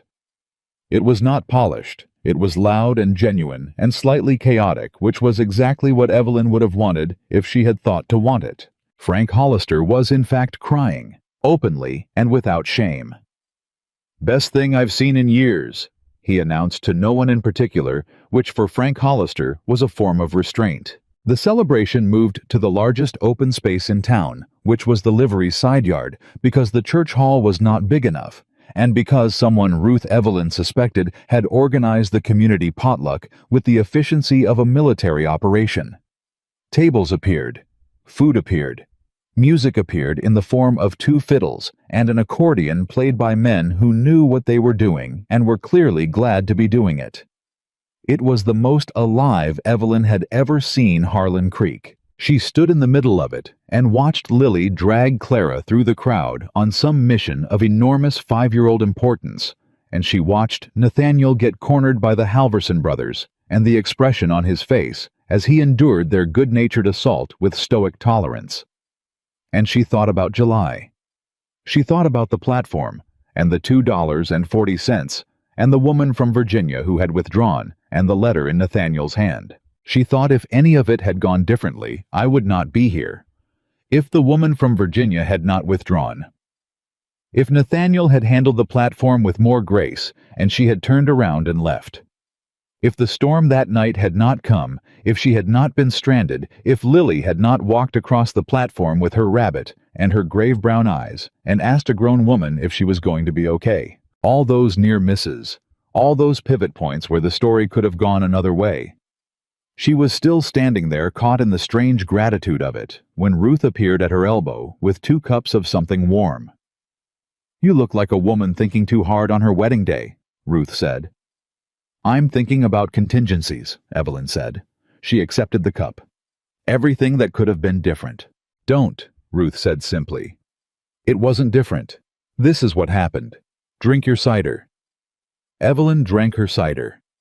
Nathaniel found her an hour later when the light was going golden and the fiddles had slowed to something easier and people were beginning to drift toward home in the satisfied way of a community that has eaten well and celebrated something real. He came up beside her and stood there for a moment without saying anything the way he did, and then he said, "Are you all right?" "I'm wonderful," she said. She meant it completely.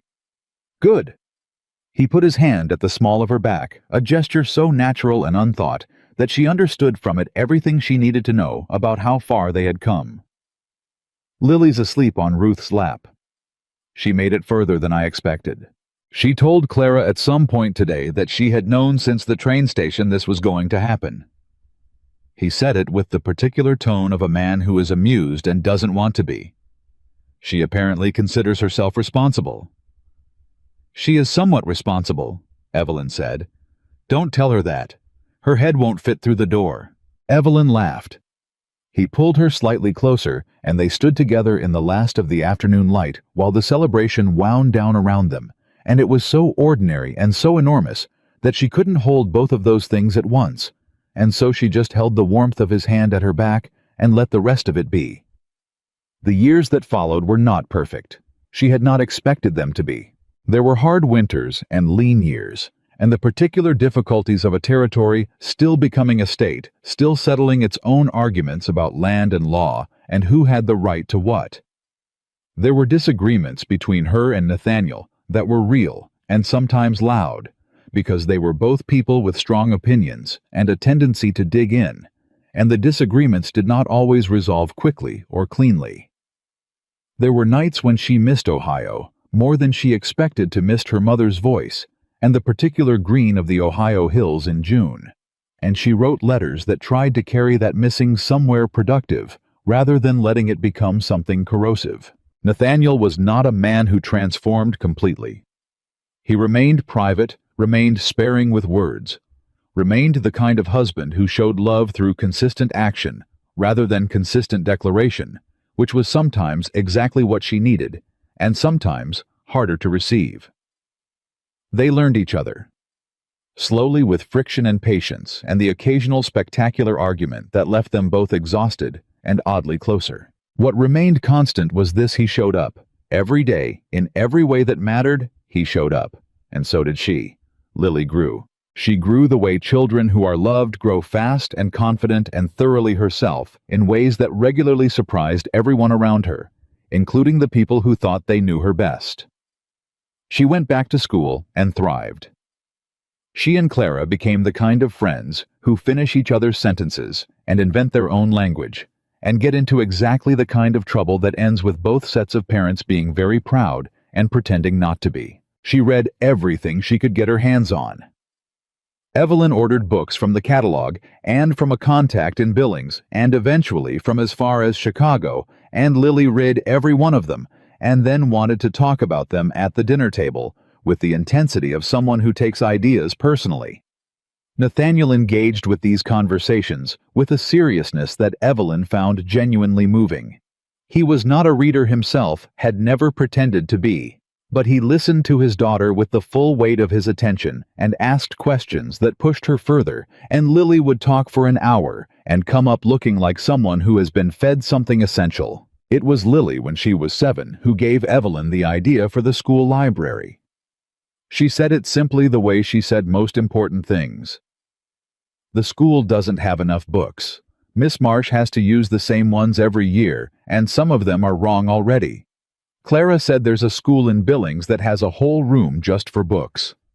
She looked at Evelyn across the table. Why doesn't ours? Evelyn looked at her. Then she looked at Nathaniel. He was looking at his plate with a very specific expression that meant he already knew where this was going and had elected to be neutral. Because nobody's built one yet, Evelyn said. You could, Lily said, as though it were obvious, as though Evelyn were simply someone who built things, and the only question was what. She could not get the idea out of her head after that. She started small, organizing a donation drive, writing to publishers in Chicago and St. Louis, convincing Ruth to donate a corner of the millinery for temporary storage. She talked to Eleanor Marsh, who had softened considerably over the years, and who turned out, when approached with a specific and well-organized proposal, to be a formidable ally. She wrote letters. She attended county meetings. She argued calmly and persistently, and with the particular effectiveness of someone who has learned that being underestimated is a tactical advantage until the school board allocated a room. She filled it with books. It took 2 years of sustained effort and the occasional Nathaniel Brooks donation, which he made quietly and without wanting credit the way he did most things. The day the library opened, Eleanor Marsh stood in the doorway and looked at the shelves, and then looked at Evelyn and said, in the carefully measured tones of a woman who does not give compliments freely, "This is a significant thing." "Lily's idea," Evelyn said. "It was your doing," Eleanor said. "Both," Evelyn said. "That's how it works best." The twist that neither of them saw coming arrived on an April morning when Lily was 8. A letter came from Ohio. Not from Evelyn's mother, who wrote regularly and whose letters Evelyn could predict with her eyes closed. From the marriage agency, the same agency that had sent her to Montana 4 years ago. She opened it at the kitchen table alone, the way she read most of the mail before Nathaniel came in from the range. She read it once quickly. Then she set it down and read it again slowly. The agency had been engaged by a family in Columbus, a well-established family, they noted, with considerable resources. They had reviewed their records of successful placements and Evelyn's name had been recommended not as a potential bride, but as a reference and consultant. The wife of Nathaniel Brooks, formerly Evelyn Carter, had been described by multiple sources in Harlan Creek as an example of what a successful match and a well-managed frontier household could look like. They wanted her to write a guide, a practical manual for women considering the journey west. Her experience, her adaptation, her methods. For other women who were standing where she had stood, holding a letter that promised a beginning in a place they had never been. She sat with the letter for a long time. When Nathaniel came in for midday coffee, she handed it to him without saying anything. He read it standing at the counter. He put it down. He looked at her. "What do you want to do?" he said. "I want to write it," she said. He nodded, as though he had expected nothing different. "It'll take time," she said. "Evenings mainly, and I'll need to correspond with people. It might be months." "All right. You don't have an opinion about it." He looked at her steadily. "My opinion is that you have more to say to women in that situation than anyone I can think of." He picked up his coffee. "And that you'll do it right." She looked at him across the kitchen. This man who had been her husband for 3 years and who still managed to surprise her, still managed to be more than she had reached for on any given day. "Thank you," she said. "Don't thank me," he said. "Write the thing." She wrote the thing. She worked at it for 5 months in the evenings at the kitchen table with Lily, sometimes doing her own letters and numbers across from her in companionable silence, and Nathaniel reading in the corner, and the fire going, and the ranch settling into the night sounds she knew as well now as her own heartbeat. She wrote about practical matters, what to bring, what to expect from the journey, how to read a household and establish yourself in it without diminishing yourself in the process. She wrote about the harder things too. About arriving somewhere that doesn't want you. About the gap between expectation and reality and how to stand in that gap without collapsing. About the difference between being needed and being wanted and why it mattered to insist on both. She wrote one chapter that she almost didn't include. She titled it, "What to Do When He Turns You Away." She wrote about standing on a platform with $2.40 and a broken dream, and about the small girl who asked if she was going to be okay, and about the man with the wagon who offered her a broom in exchange for a roof, and about everything that had grown from that night. She sent it to the agency in Columbus. 3 months later, she received a response telling her that the guide had been printed and was being distributed to women considering Western placement across 5 states. She read the letter at the kitchen table. Lily was at school. Nathaniel was on the range. The house was quiet around her. Her house, the kitchen she had organized, and the curtains she had cut, and the floor she had replaced, and the garden she had built from nothing. The house she had walked into on a stormy night in July, with a suitcase and a deal about a broom, the house that was hers in every way that mattered. She put the letter down and looked out the window for a long moment. Then she got up and put the coffee on because Nathaniel would be coming in from the range within the hour, and she had bread in the oven, and Lily would be home from school by mid-afternoon with her full report on the day and the life that was hers. The real one, the one she had built rather than been handed, was waiting. Ruth Dawson threw a celebration when the news got out, because of course she did. It was smaller than the wedding, but warmer in its way, just the people who had been there from the good parts of the beginning, which was enough. Eleanor Marsh brought a plant for the kitchen windowsill. Margaret Holloway, who had over the years become something that wasn't quite friendship, but was genuine mutual respect, the kind forged between 2 strong women who have stopped being on opposing sides, brought a bottle of something from her late husband's cellar and said it was for a significant occasion, and this qualified. Lily sat beside Evelyn at the table and ate her cake and listened to the adults talk and said eventually with great precision, "I told you you could build a library." "You did," Evelyn agreed. "And now you've written a book." "A guide, not quite a book." Lily looked at her with those brown eyes that had always seen further than they should. "Same thing," she said. "You put the words down, and now other people can read them. That's a book." Nathaniel across the table met Evelyn's eyes. He said nothing. He didn't have to. Years later, when people in Harlan Creek talked about Evelyn Brooks, and they did with the particular warmth of a community that has claimed someone as its own. They talked about the library and the guide and the dairy business she built from the kitchen garden, about the school board meetings, where her voice was the one that ended arguments about the way she had made the Brooks Ranch into something the whole valley pointed to. But the ones who had been there from the start talked about something else first. They talked about a July afternoon on the train platform. They talked about a woman arriving with one suitcase and nowhere to go. They talked about a little girl in a blue dress who walked across the platform and asked the rejected woman if she was going to be okay, and about a man with a wagon who showed up in a storm and offered the worst deal in the history of frontier courtship one night, a broom and a room with a faded quilt. They talked about what grew from that. Ruth Dawson, who outlived most of the people in this story and told it at every opportunity, always ended it the same way. She would get to the part about the wagon in the storm, and she would pause and look at whoever she was talking to, and she would say, "And that is the thing nobody tells you about second chances. They don't arrive looking like second chances. They arrive looking like a man who burned his biscuits every morning of his life, and a little girl who refused to let go of a stranger's hand, and a storm that kept you from leaving when you should have stayed." Evelyn Carter had come to Montana Territory with a letter and a suitcase, and the fragile, stubborn belief that somewhere in this world there was a place that would not overlook her. She had been right. She had found it not in the place the letter promised, but in the place the storm left her, in a house that needed a broom and a child who needed a story, and a man who needed to remember that love is not a thing that happens to you. It is a thing you choose. Every morning in the ordinary light, with burned biscuits and broken steps and wildflowers set on a table without ceremony. It is a thing you build. And Evelyn Brooks had built something that lasted.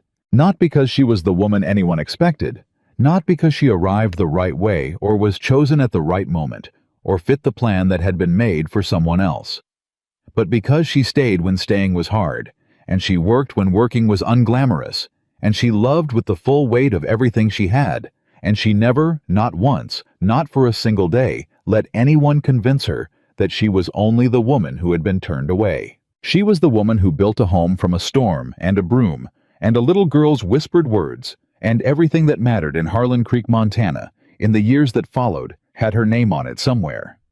And that was enough. That was in fact everything.